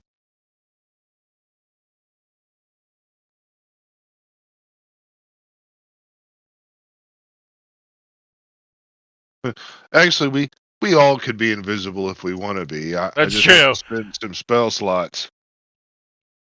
It's second level magic user spell. I have 3 of them. So you're gonna make everybody invisible? No, I said I could. Said It's you kinda could. deep. Didn't say you would. I mean, that's all my second level magic user spells. It's true. That is a lot. We'll save Yeah. that for the time when we know we need to be sneaky. Yeah. Let me find something for Mr. Etten.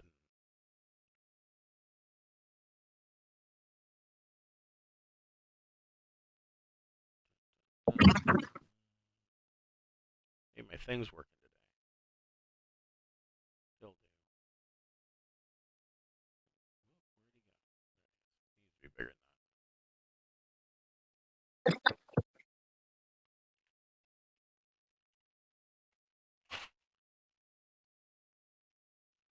that. So one of the other things I like about Castles and Crusades is that I went through and I double checked the armor class. So they use ascending armor class, but I double checked it. Just as an example, I used leather armor. It works out exactly the same armor class as what we're currently using in old school essentials. So there, you don't even have to convert anything. It just is a straightaway slide.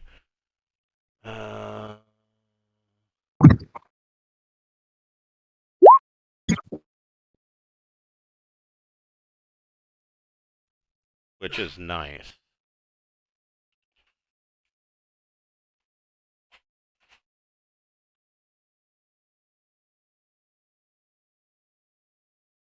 And let me see if Mr. Etten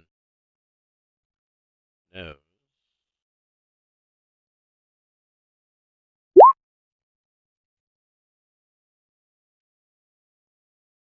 If the Mr. party is not opposed, I would love to have Mira kind of set the up to guide it toward us because she's fast enough to get away, I assume. So the Alrighty. Etten is unaware. You guys get a surprise round.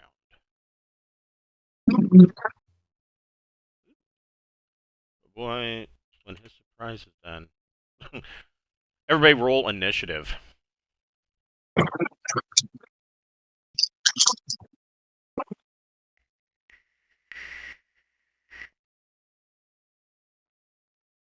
He stands between 10 and 12 feet tall. Gotta add us to the turn order.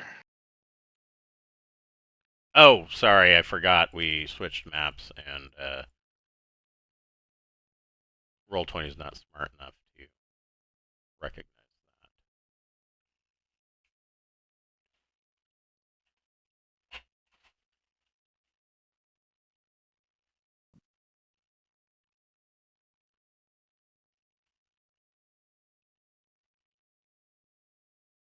There you go.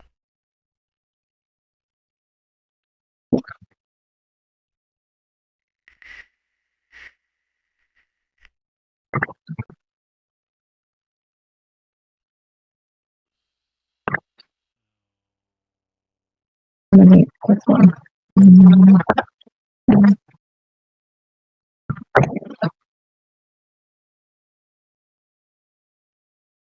So,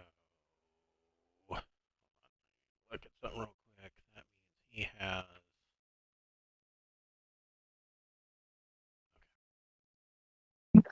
Wow, he's a tough son of a bitch.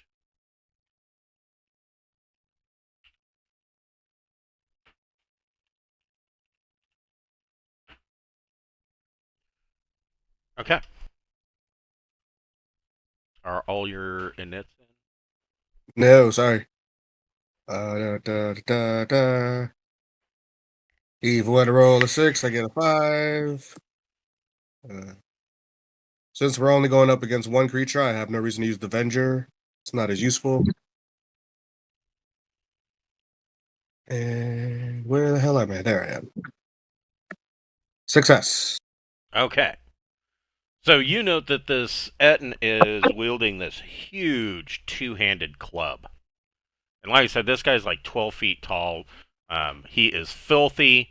And as he is, I mean, what really alerted Jackson to this is that as he was not only turning the logs over and whatnot as he's thrashing through the forest, but the two heads are kind of arguing with one another over really stupid shit. In a mix of hand-on common and in giant tongue. Like they're basically Spanglish, like cursing at each other in giant. They don't get along with each other, but they're attached to one body. But he's carrying this big two-handed club. But he is unaware of you guys. Mavis, what would you like to do? Should I just like end him? Use my most powerful spell. Revenge the forest creatures. Yeah, right. Because do that. Can you use it yet? Because if not, I want to see you do something epic.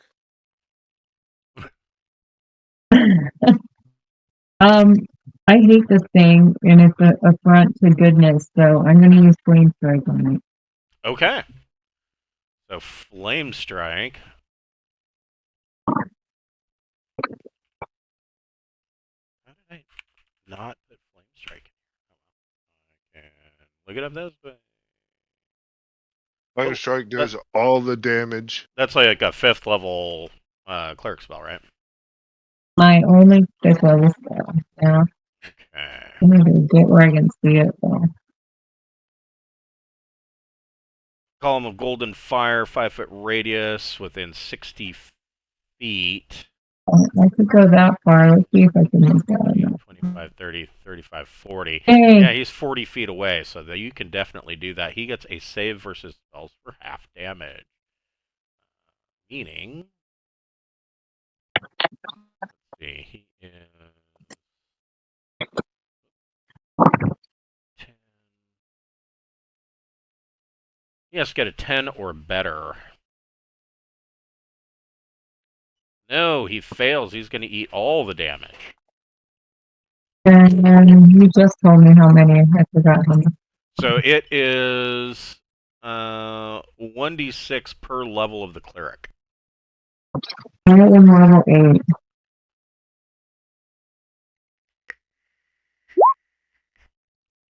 Oh, that ain't bad. Holy shit. That ain't bad at all. So, yeah. I'm gonna eat most creatures. Mavis stands up, steps forward out of the brush that everybody's ducked down in, and calls down a flame strike, and this golden column of fire comes down and just incinerates the Etten in one hit. The forest is cleansed. It's a good day. I thought that'd have been a little tougher than that, to be honest with you. That's pretty tough. I expected him. Well, I mean, he was pretty tough if you got into a physical fight with him, but yeah. You just sneak up and flamethrower the guy. Yeah, he's pretty much done. I'm glad you went first, so I didn't spend any spell slots on this. Let's not face anything more badass than that for the rest of the day. Yeah. What does it say? Let's see. Now I have to do some extrapolation. Hold on. It would be.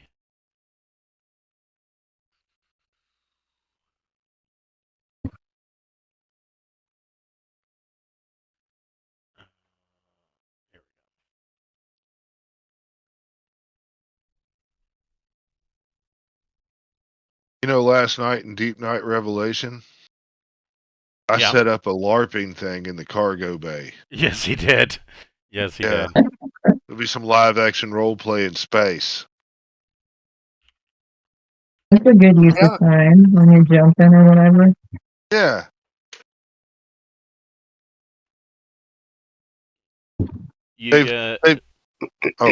So the Etten, first of all, well, we'll see. Mavis has to make any rolls that we have. I agree. I'll do that. So he had around him a rough, like burlap that was kind of burlap sack that was wrapped around him. That got burned up in the flame strike, but a bunch of stuff falls out. So you get who wants to make the first percentage check?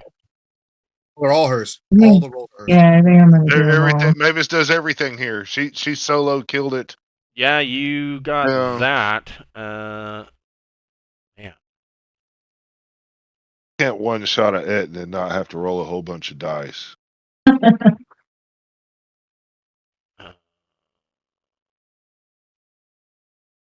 Out of this falls 1,350 gold pieces.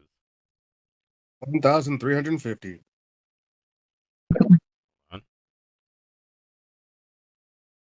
I do the next one. Hold on You're here. doing them all. Oh, hold on. All Okay. of them are you. All of them. You have to do it all. Wait, was there more coming from that roll? Oh yes, there will be Oh shit. Nice. more. Yeah. Make another percentage check.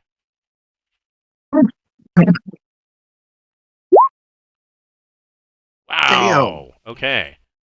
So that is going to be good. You find 9 gems, and the gems.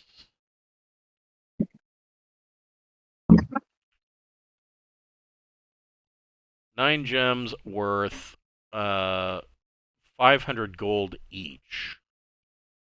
That's great. Gems, that's not me, that's you. I know. I've got it. Wow. 9 gems worth 500 each. Got me. Now who has to type? Yeah, I know. I've got a text document that is just so full of shit. That is, Right. I mean, my God. I've got a long jotted line that goes across it on the shit that's in the vault and what's in my bag currently. And the vault is really looking good too. I mean, it's got a lot of jewelry and treasures that we've collected. Make another percentage check. Look at her go, man. Damn. So what does that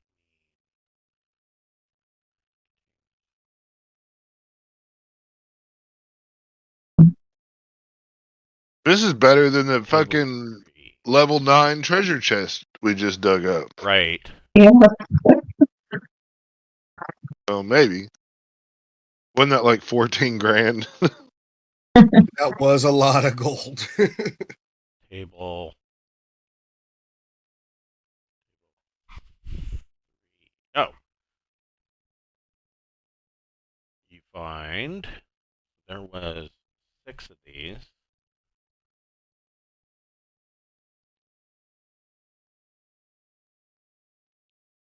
Roll another percentage.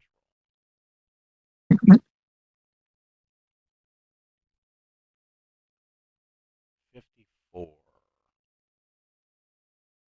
You find he in his bag of shit he had a hand axe +1.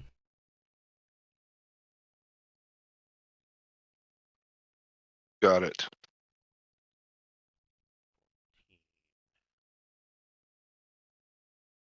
Roll another percentage check.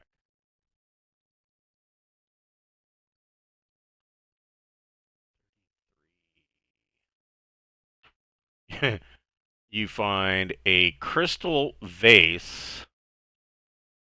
First of all, we have to determine if it did not shatter. What? It fell into some leaves and did not shatter, and it is worth Yeah, that's a hell of a day.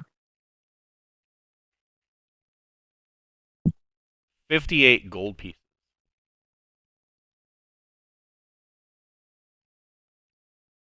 All right. So One. And I got a little ahead of myself. worth 58 gold pieces. Yes. Roll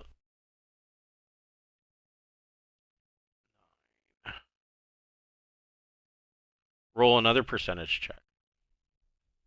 Oh, 67? 67. He was wearing an oilskin loincloth. Oh. Thanks. I mean, Heck, we're, you think it's oilskin. heck, we might leave that, huh? Yeah, it's that worth one we're gonna it's keep worth 6 fine. gold pieces. Yeah, no, it's Nah. not really. No. I would say 6 gold No, pieces to not carry it yeah, around. So. that's what I'm saying. And it's not like it's a To horror provide rug. any armor bonus. Make another percentage roll. 5. Yeah, He's on good treasure tables. that's interesting. Roll. Make another percentage roll.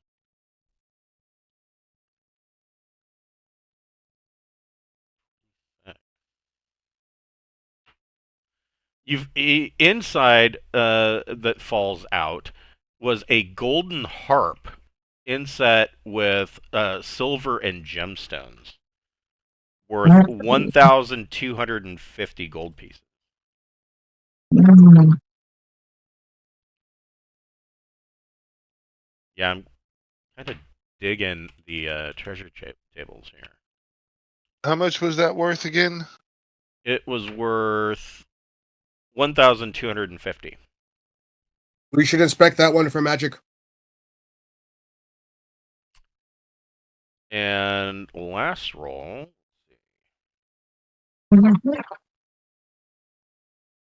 Make another percentage check. 9. Fire today. yeah. Oh, Dude. low. Gotta do another percentage check. Oh shit! Oh, that's A China place setting fell out into the leaves and did not break. It is Orentian, Wow. and it is worth 10 gold pieces or 100 gold pieces. he must have eaten a lot of people to get these guys. Yeah.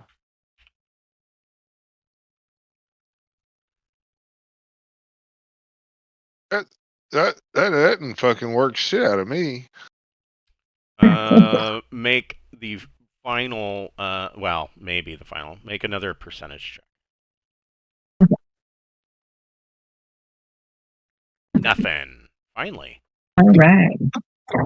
I'm happy with that. That was a good That's great. call, man. Yeah. So it is towards the end of this day. You can go ahead and camp here. Really cool. Probably should. And you are able to camp for the night and have no worries of being molested in your sleep. I'm going to take the liberty of getting my 1 hit point back without rolling anything. Okay. I mean, we Yeah. heal a D3. Right. So. Yeah, you can take your 1 hit point back. That seems reasonable. All right. And then we're going to force Jackson to lead us on. Right. That's right.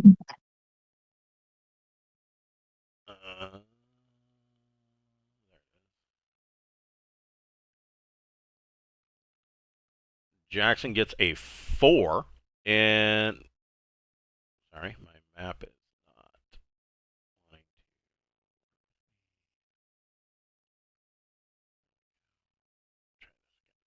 There we go. Which direction do you want to lead the party? You can move 2 hexes. Say Or north 1 hex and if you. Really, 1 hex if you're going to continue going northwest. northwest, 1 hex. It's really too bad that Peppermint Does wasn't. that seem like it's on brand with the map that we've seen? Does anything start looking familiar in that map? Not really. I mean, like I said, the map is that you have is very, very, very rough. Gotcha. Okay. It's too bad that Peppermint didn't fall for Jackson. Because then she'd be There's Miss always Jackson. time. Well, yeah. But to be able to go, I'm sorry, Miss Jackson. I am for real. Oh my lord. Yeah. Her Dentry's still like every now and then he just looks over at her with like little forlorn eyes, like it could have been great. Well, Whenever Dentry acts up, she says, "It's Jackson if you're nasty." Hey. Okay. Hold on, I'm setting up a lay map.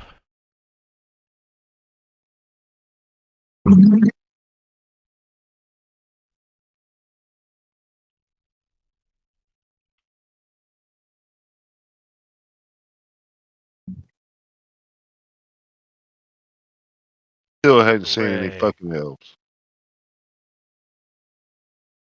No, this is gonna be better than fucking hell.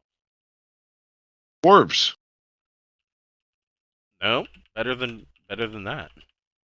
Oh, I doubt you can get better than that because we need to record a dwarf so we can throw this armor and his weapon on Hmm. him.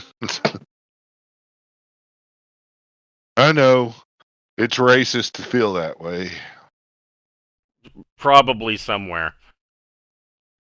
Well, I mean, if we're only looking for one race to do it and we're not really accepting the others, that's, I think that's the dwarven privilege. Yes. What? It's the armor that's racist, not you. Yeah, I Right. mean, you just exactly. give it away if you could. And the dwarven thrower.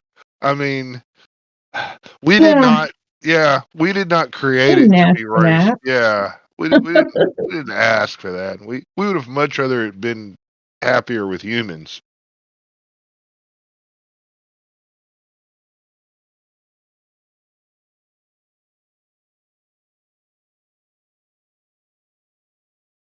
Okay.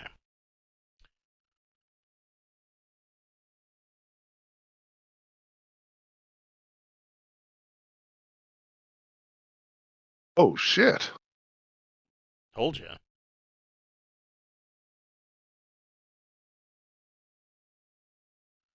So, Are these fungal people? well, Trying to make the witch happy. so this you are moving through the forest, and the ground here becomes quite soft and spongy. It is covered in a thick layer of moss, and there's whenever you step down, there's like considerable give, like you're stepping on a sponge. And this particular portion of the forest is shaded in a perpetual twilight. Like you cannot see open sky above you. And it is by the time you reach here, it is Jackson's estimating because he can't see the sky at this point. It's probably he thinks about midday. He estimates that you guys have been traveling for probably about probably 6 to 8 hours roughly. It's It's hard. definitely no, it's not nighttime. It It's shouldn't be night. it's not nighttime, but Jackson's getting a little bit concerned because this portion of the forest is so heavily canopied that two things are happening. One, he estimates that it's going to become pitch dark at night, and two, because the canopy is so enclosed over you that it has its own weather system in this part of the forest. The moisture is actually trapped under the forest canopy, and there is a high humidity in here, and every once in a while it'll just literally there will be a cloud burst and it'll start raining, but it's not falling from the sky, it's actually falling from the fog that is trapped under the tree canopy. And everybody can roll a d6. Got a 1 and a 6. You got Malachi got the 1. okay. None of Dentry's One, characters got it. Actually, 1, 2, and 4. uh, so hold on. Who out of Brian's characters who got the 3? That was Jackson. Okay, so Jackson got it. Malachi got it. What did uh What did Cameron's characters get? 1, 2, and 4. Who got the 1? Peppermint. And who got the 2? Mavis. I'm shocked. So I'm No. shocked that Alora didn't get it. But so Mavis, Peppermint, Malachi, and Jackson looking around, sprouting up out of this mossy, spongy ground. You see that there is a number of varieties of different mushrooms and fungus, and you are immediately able to determine that these are not natural to the prime plane. These are actually fungi that are from the Fey realm and that grow in, quite abundant in the Fey realm, but they're not normal here on the prime plane. And so these are extraplanar fungus. They're in vibrant pinks, blues, lavenders. They've taken root all throughout this area. And there is no. In the distance, you see one of these funguses kind of just sit there and go poof, and like a cloud of spores kind of puffs out around the area. But it's far enough away from you that it doesn't affect you. Where do you want to go? You can move your exploration movement, right? Should we back out and skirt this? I don't know. Jackson is like, this is a rare treat kind of thing. Like, there's something special about this. And we're going in. All Guys, right. Feel good about this. lead us in, Jackson. We'll follow Jackson and his ranger, unless Alora, Mavis, or Peppermint have a better idea. But I'm gonna approach like this first group of mushrooms and look at them. Okay. Do like a thorough inspection, and I highly encourage Alora to look too. Yes, I will look. So you guys take a look at these mushrooms, and as you are looking at this group of mushrooms that are kind of growing up out of this rotting log, one of them turns, and you see a pair of eyes open up, and it is a baby Mycelian, and it kind of holds up its little mushroomy hands. It goes, it's like reaching for you. That's kind Lick of it. creepy. Oh lick it, Jackson. no, Meanwhile, not gonna pick up the baby. Where there's babies, there's mothers. let's see, dude. I don't know if there's anything like that. I'm gonna do. That's kind of just. Do I speak any Fey languages? I don't even think I do. I Hold don't on. think any of us do. I need to create a token because there's just nothing for this.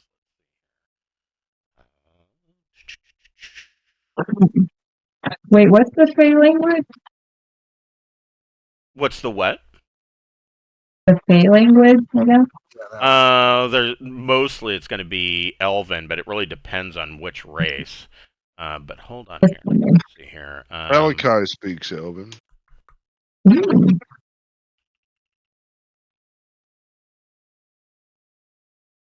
I thought that was a language that's more in line with magic usury. It makes sense. Yeah, a lot of magic would be in the Elven tongue. Oh, I have Holden. Or no, I have Handeln. Handeln is common. I have Lighter, Pukashaw, Gernwold, and Handeln. So Oh, wait, that's Gernvold, Delphi. Gernvold is the human tongue of the of the Glossian Empire. What's Lighter or whatever? Lighter is. Hold on, I will tell you. It is languages on page 96. Laden is the lawful language. So it is mostly found in holy texts. I have LLEI. Oh, lighter. Lighter is a thieves type tongue. Is that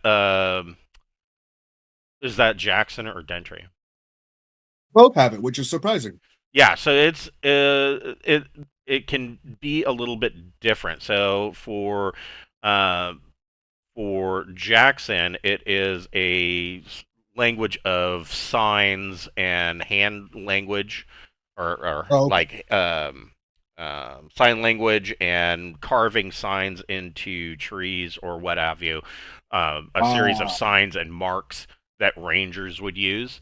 In the case of Dentry, it's a similar language but a different dialect that would be used almost like a thieves' tongue, okay. like a thieves' cant. It Cool. is common among thieves and half orcs and things like that. Let's see.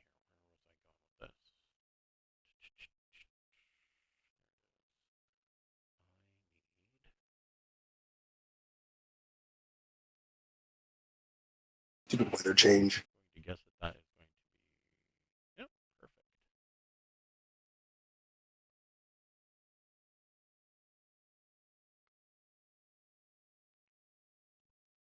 Perfect. I do have something.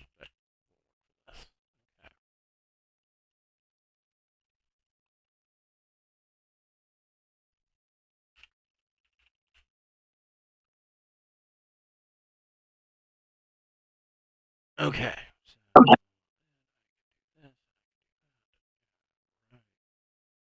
There.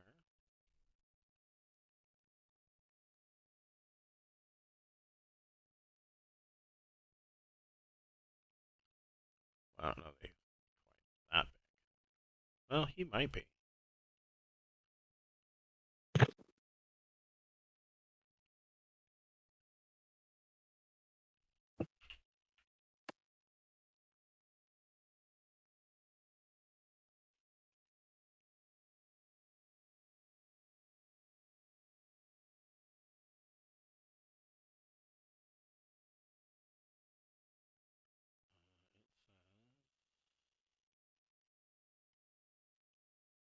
Oh.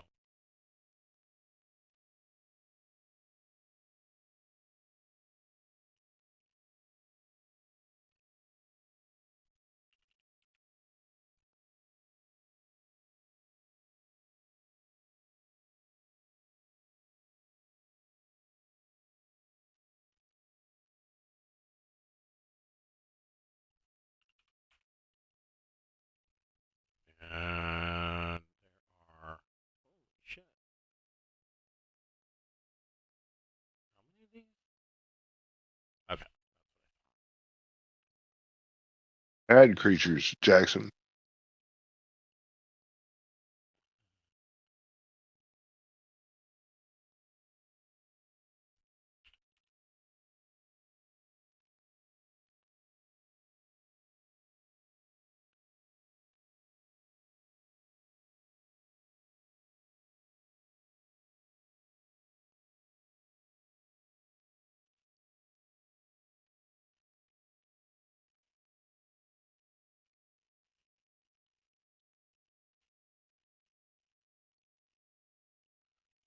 So this little baby mycelian mushroom person turns and is trying to reach up towards Jackson. That's when you look up and you note that there are much larger mushrooms that all kind of turn and look at you. And they um, they don't really seem to be aggressive, um, but you do see moving around. Find some of these guys.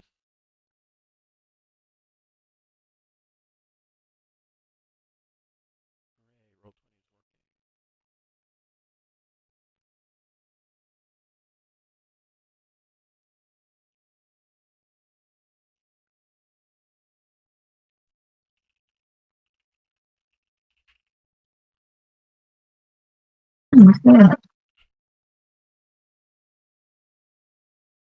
Golden Ninja.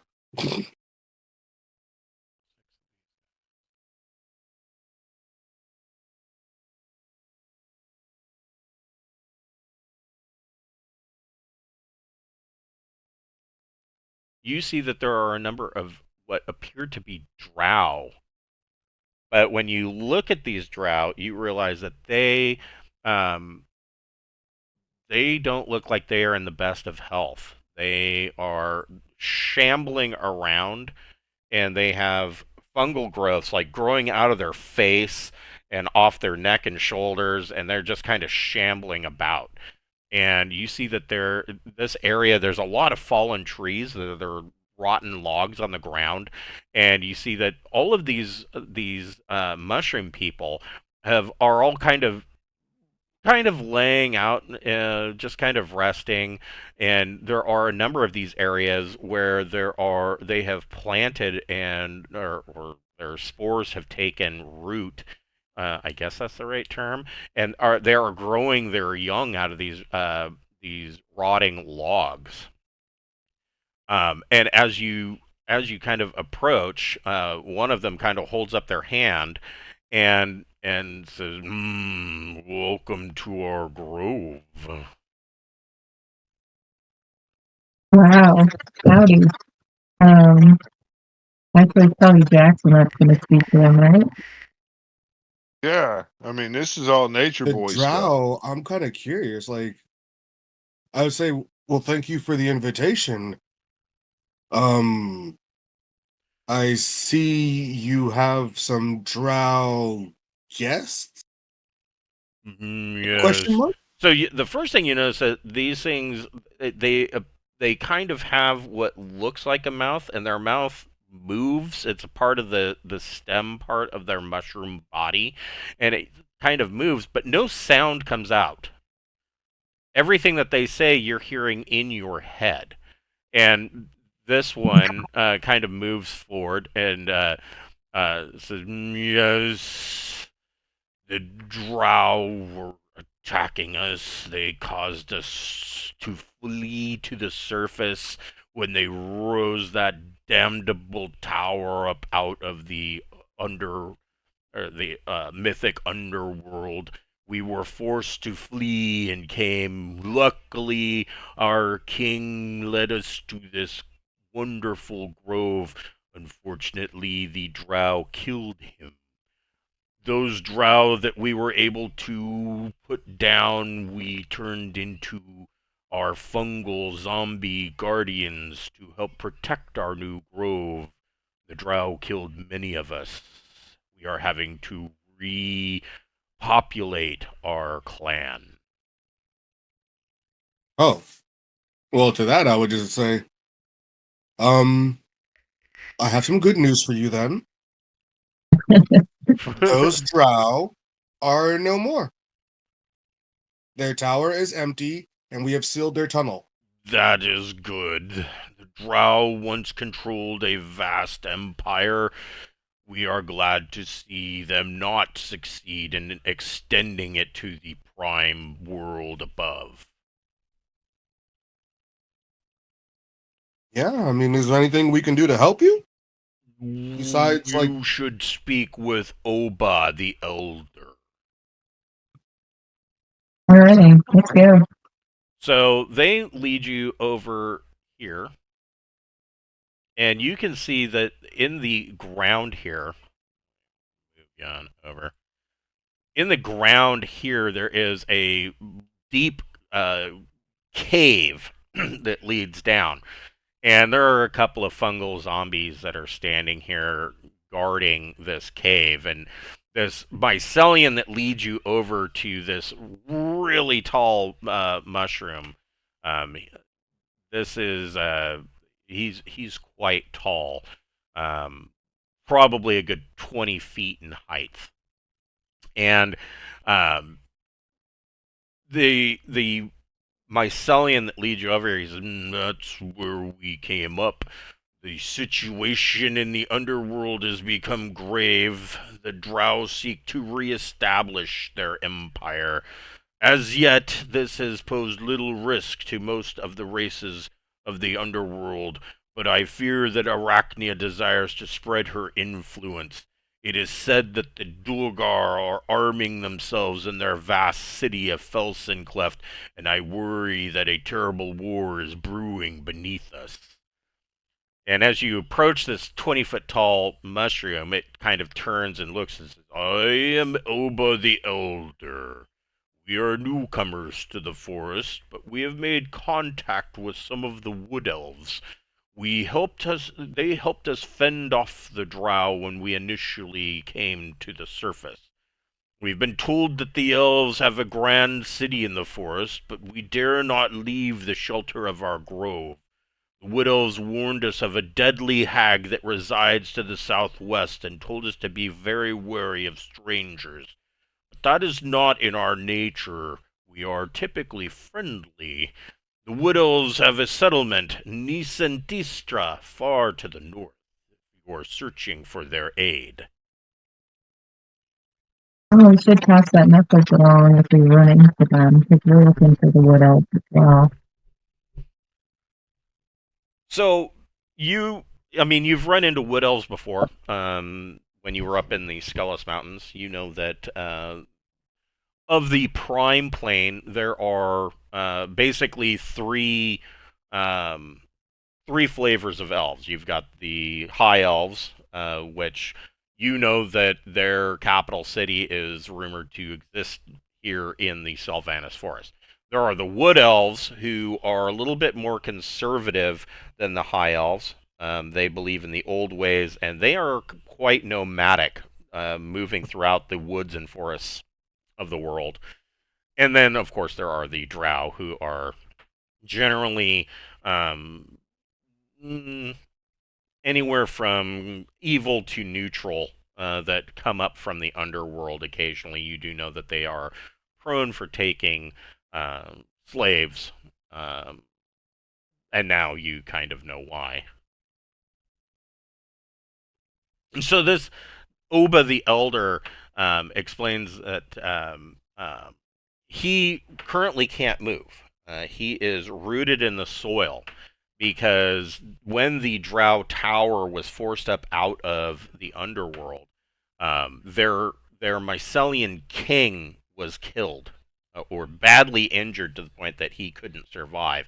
And born from the death of that elder was actually Oba, or from that king was Oba the Elder. And so Oba has rooted himself in the earth and is growing in order to become the new king of the Mycelians here. Gotcha. That's cool. Okay. So they want to get to the Elven City, or they would like the elves to maybe get to them, or like what would work for them? So they they don't really have a desire to move on at all. They would they Oba tells you, if we could, we would help you, but we cannot leave our grove. So Mycelians, first of all, they have a light sensitivity. They just don't do well in bright light, and so the constant dusky twilight of this grove uh, suits them. So leaving the grove could be detrimental to them. It's not that they can't live in bright light, but they, in mechanics wise, they suffer a -2 penalty to any attacks, and they automatically take a -1 penalty to armor class. And so they just choose to stay in as dark of place as possible. Usually, Mycelians will be found growing in the underworld or living in the underworld. But these particular Mycelians were forced to the surface by the Drow Tower. Oba tells you that the Drow mage, Keltar, the Grand Mage, grew the tower through dark sorcery and grew it from the very rocks of the underworld, destroying much of our environment. Hmm. When he when he learns of the fact that you basically went in and murder hoboed all of the drow in the tower, we went in and just went Jeffrey Dahmer on their asses. Um, Oba seems sad. He is saddened by this. He does.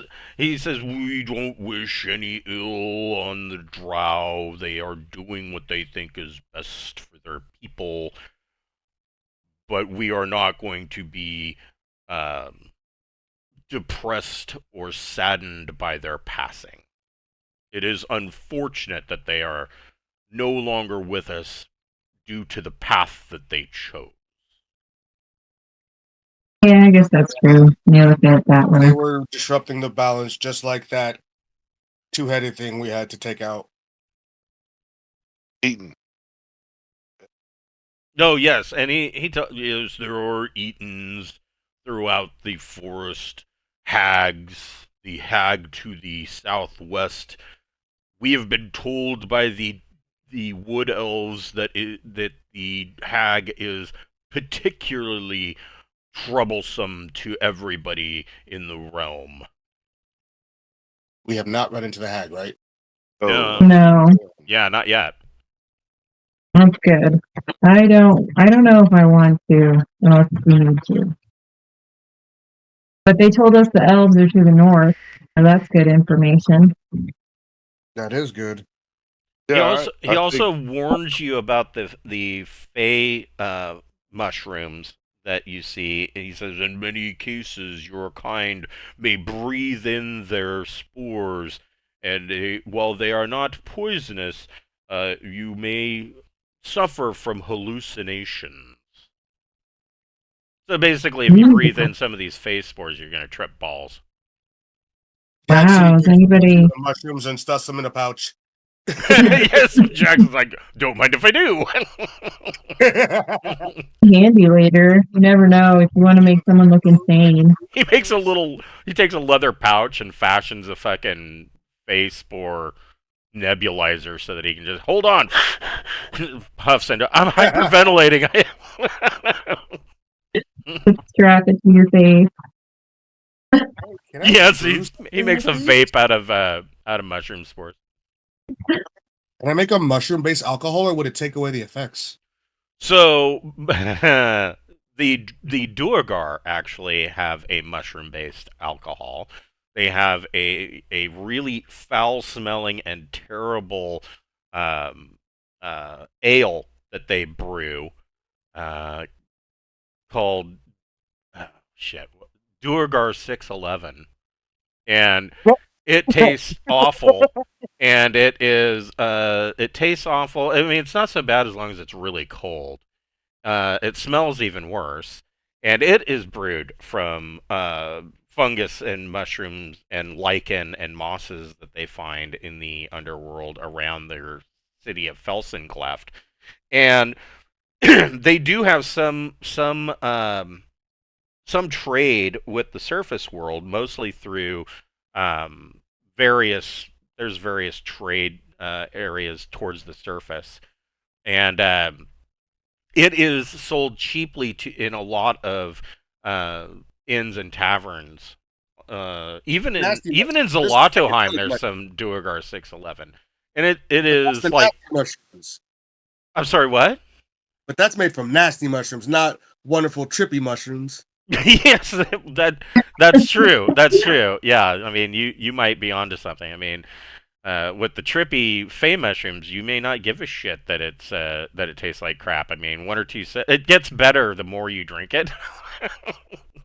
It's kind of like tequila gold, made with real tequila.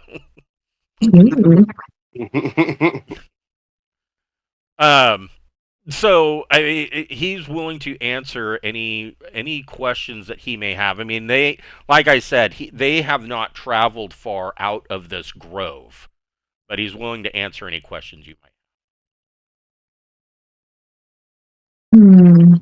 Is there anything that we would like to know from them, or is there besides we know the direction's north, we know about the Drow. He doesn't really they're saddened by that, but beyond that, whatever. Would they be able to aid us in any way? Is there anything that they can do for us that would help us? See.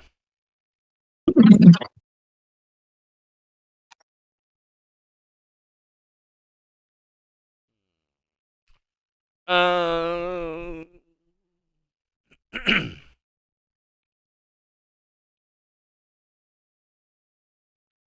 he can give you um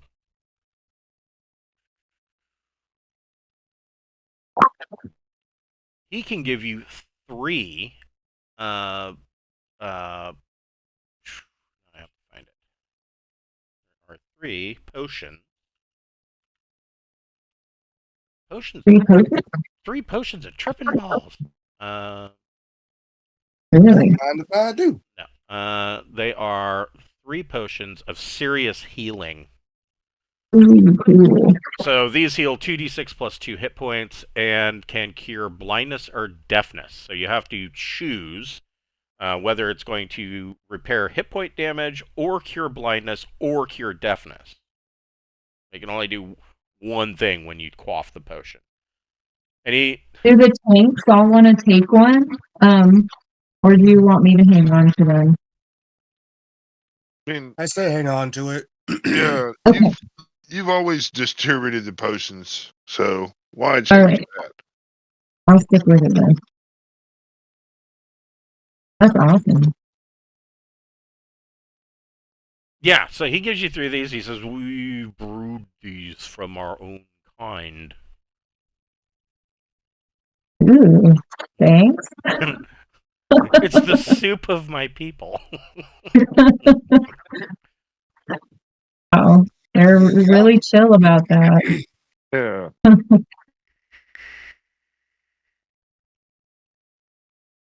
That's like giving out your grandma's ashes for somebody to like snort. Right? Yes. Right? Kind of is. Should we keep going, you guys think? Or Yeah, oh, I think I guess we got a camp for you. Do we? I don't know if we should camp here with all the spores We floating should around. not camp here, no.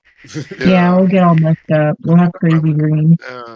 I tell them to, if they're needing stuff to decompose, there's a big eating that we kill. Oh, yeah. They could Wait, probably, what was the goal of us going to the wood elves thing? What was the main goal for that? we have one of the 3 artifacts that we need to get before the big battle to end the adventure. Oh yeah. Yeah, he tells you, he says, so if you want to bring that up to Oba, he tells you the wood elves of Nisantistra would know more about that. Excellent. Yeah, I think that's Alright, where cool. we're going. So Yeah. So Yeah. We thank them. yeah, Oba thanks you for being so um, kind and non-violent in their grove, and of course, wishes you good luck on your journey. wish you good luck in your feeding, old fungi one. You want us to bring that Yeah. in so you can turn it into a zombie? Oh shit, that would be terrifying. An Etten fungal zombie. I mean, it's just 1 hex away. We can tell them where it is. They have zombies that can drag it here. Yeah, their zombies can go get it.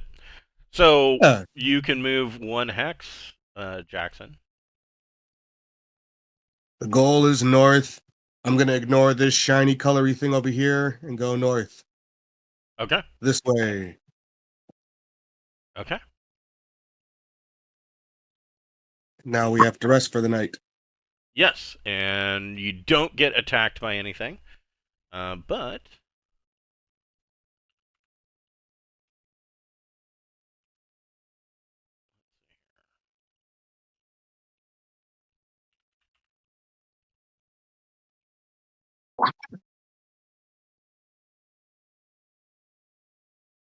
no, that's wrong.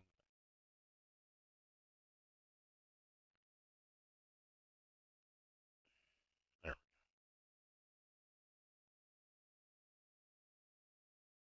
Ooh. Oof. Okay. It's gonna be 3. Okay. Hold on here.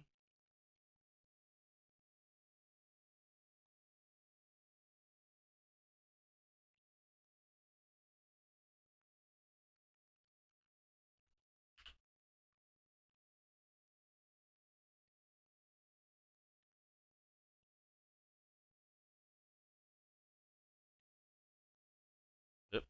Oh, shit.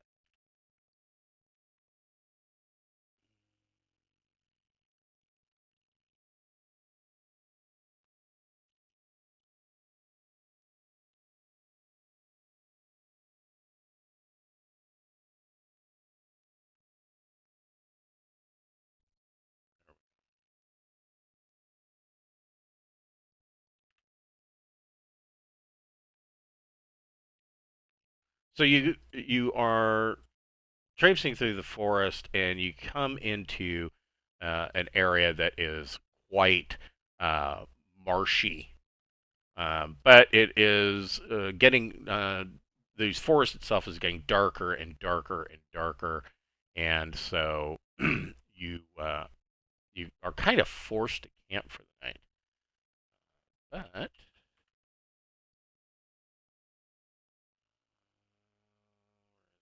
I have never, ever, ever used one of these, and it's really weird that you got this as a random roll.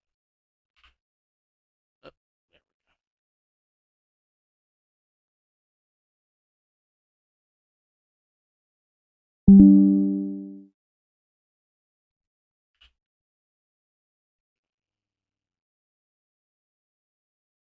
Sorry, I'm having to make another token. Because I know they don't have this. Ain't nobody got this.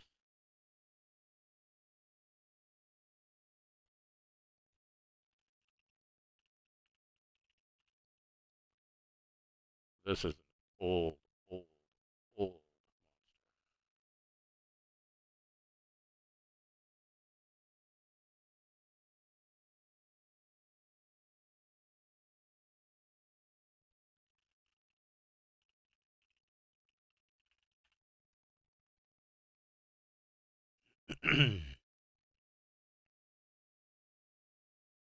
Well, first of all, everybody, all of your characters, including Mira, need to roll a d6.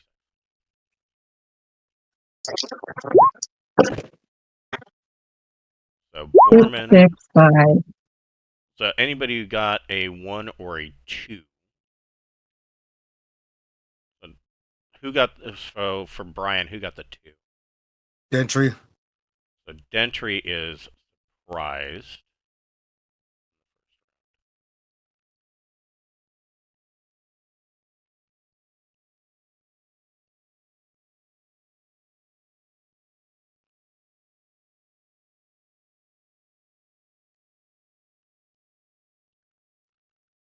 Pigworm? No. Kind of worse.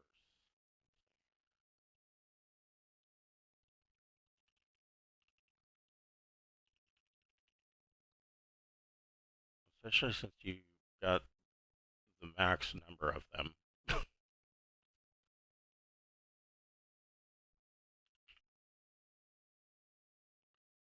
A cat. There are 3 out of coming out of the marsh. Catoblepis. Kind of what is? So they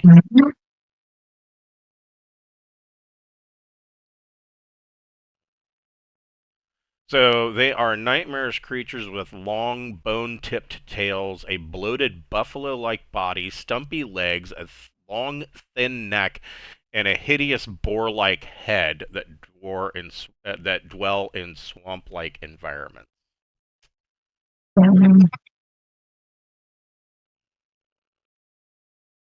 Everybody needs to roll initiative. Dead. Kill it dead. Yeah, it's pretty gross. Damn it.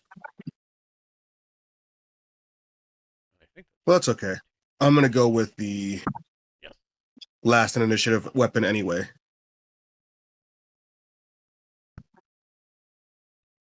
So the Catoblepus got a 2 for their initiative, which is really good for you. God damn it. Just take the number and stay. Okay.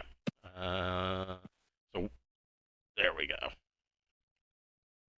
Hey, Chris, whenever I'm going to use the weapon that makes me go last, I'll just put 0.5, okay? Okay, yeah. I mean, you can leave it at 0 too.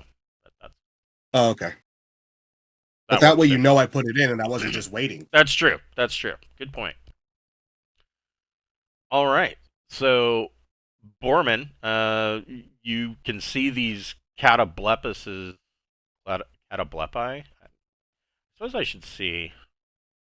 They are not surprised, and they'll fucking eat anything. So, Mr. Borman, what are you going to try and do? Well, I'm going to creep this way.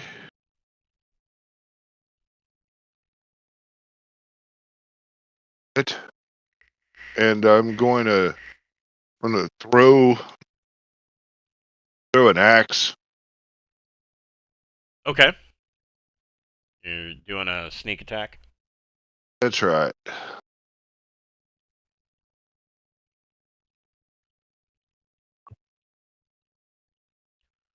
AC 0? That hits. All right. So I will do double damage.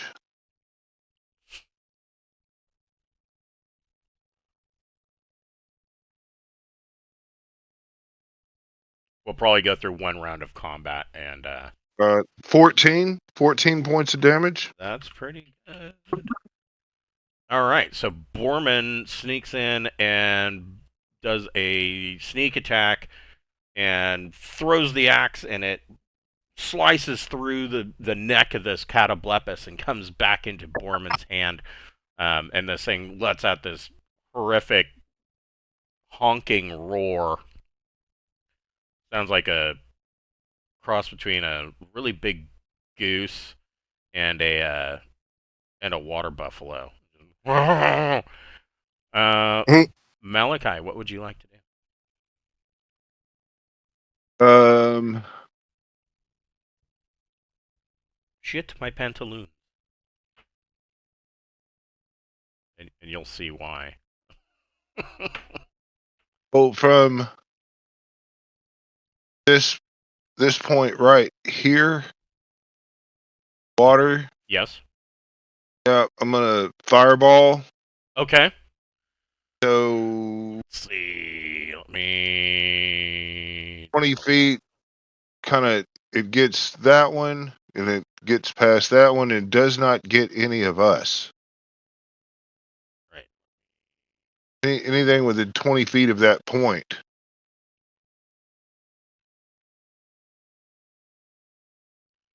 Hold on. Find a spot here where I can measure this out. 5, 10, 15, 20, 25, 30, 35, 40. 5, 10, 15, Crap. 20, 25, 30, 35, 40. There we go. That is a 40. Oh, come on. There we go. You know, you could get all three of them. Yeah, that was the point. Yeah. I can get all three of them and none of us. Right. Okay. There we go. Okay. So, they need to make a spell save for half. Ooh, that's not good for them. They got to get a 14 or better, and I'm going to roll for each one of them. Oh my god, this guy gets a 14, so he will take half damage. Which is 7. So he'll take 7. And the next guy fails. So he's going to take 14.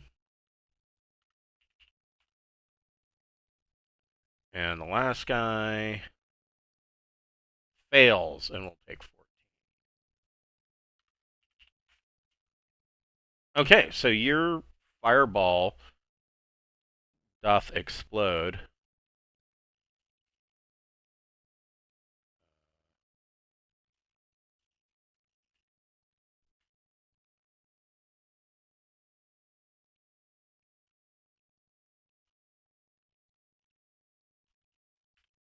Okay. Did you want to move at all? Oh wait, you I can't. You can't. cast a fireball. Peppermint, what would you like to do?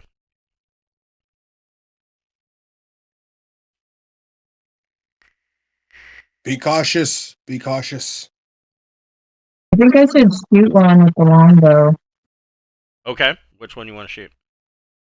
Um, let's do that one. Okay. All right.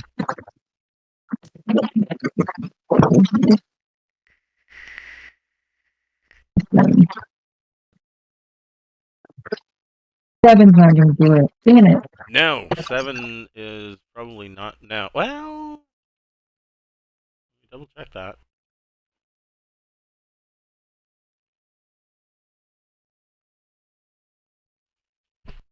She's Thaco 17. Yeah. No, it doesn't do it. But she doesn't miss by a lot.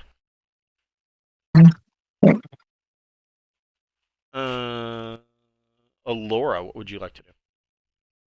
We'll try the throwing dagger on this one. Okay.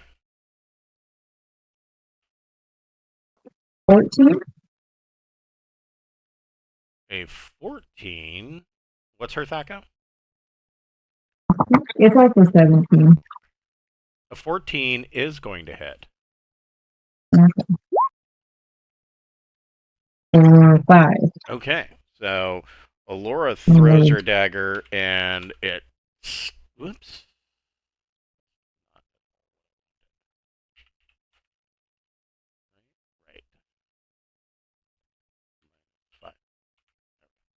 Right. It sticks into the large bulbous body of this thing and then flips out back into Alora's hand.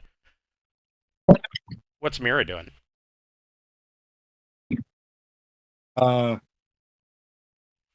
Mira is not gonna rush the giant things that are much bigger than her, and is kind of gonna take like an angle, a defensive angle behind the tree, Okay. and kind of wait for better instructions. Okay. The Catoblepus. The first one.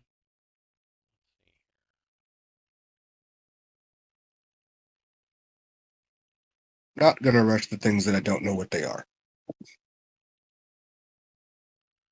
First one is going to move in and swing its tail on Borman. Yep, wrong dice.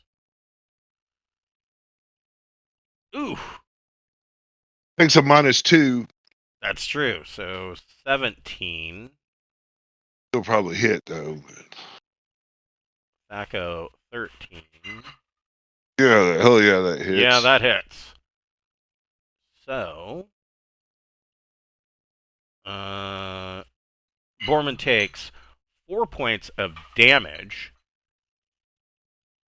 And Borman needs to make a save versus paralysis, but you get a +4 bonus to that.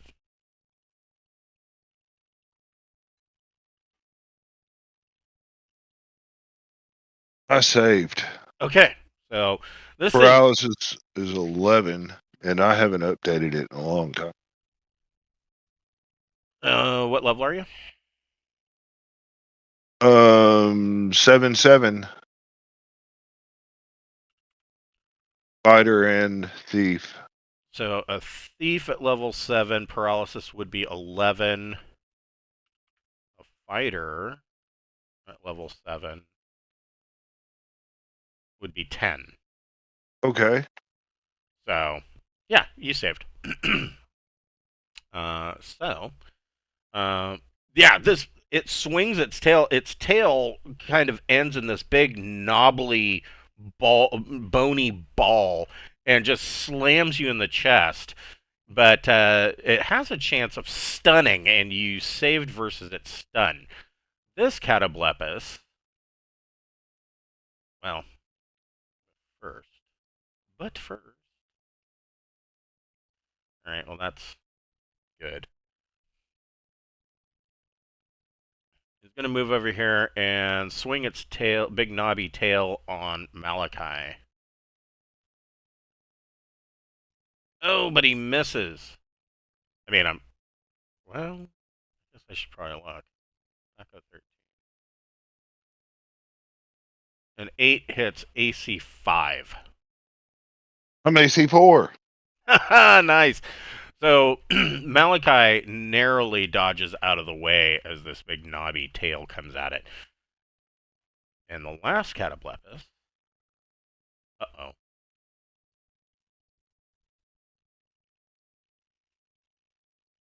Looks at Jackson.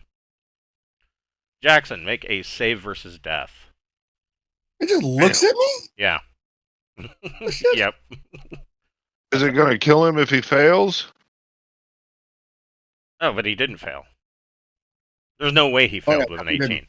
So, yes, Yeah, it has a deadly gaze. 1 in 4 chance of raising its head to use a gaze on each combat round, looking at a character within 60 feet who must save versus death or die. Well, that's fun. Yes. Mavis, what are you going to do? Let's see here. We need to drop one of them off the fucking face of the earth. Really, what we need to do. Yeah. Let's try and hit that one. Okay. That's the 19 to hit. That will hit. Oh yeah, Mavis. The good news is these things are fairly easy to hit. For 6 points of damage. Ooh, okay. That's pretty brutal. So you crack into it with your warhammer, and you can hear bones and soft tissue crack underneath your hammer. Jackson, what would you like to do? Now that you've had the evil eye on you. I'm gonna go for the one that is already been hurt, and hopefully get one of them off the battlefield. So a 16 is going to hit. Ooh, for 6. Yes, you kill. You reach out and cut the head off of this Cataplepus. It's not hard because their necks are so freaking long. And kill it outright. Dentry is surprised, which will bring us next week to round 2 of the random encounter with the Cataplepus. But before we break, let me go ahead and divvy up some XP. Oh my god, you guys got so much fun.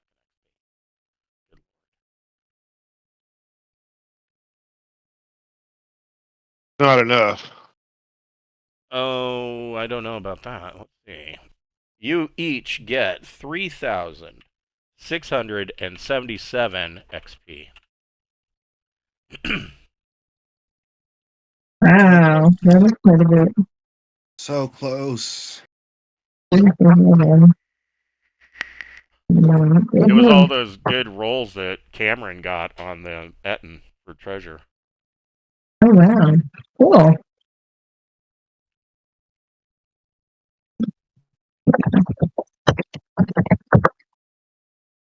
And the random treasure chest. And the random treasure chest, yes. Yeah, the treasure map. That was a shit ton, too. Thank you very much, sir. You are very welcome. All right, we will pick this up next week at 12 o'clock on Saturday. All right, thanks so much. You're welcome. Have a good night, guys.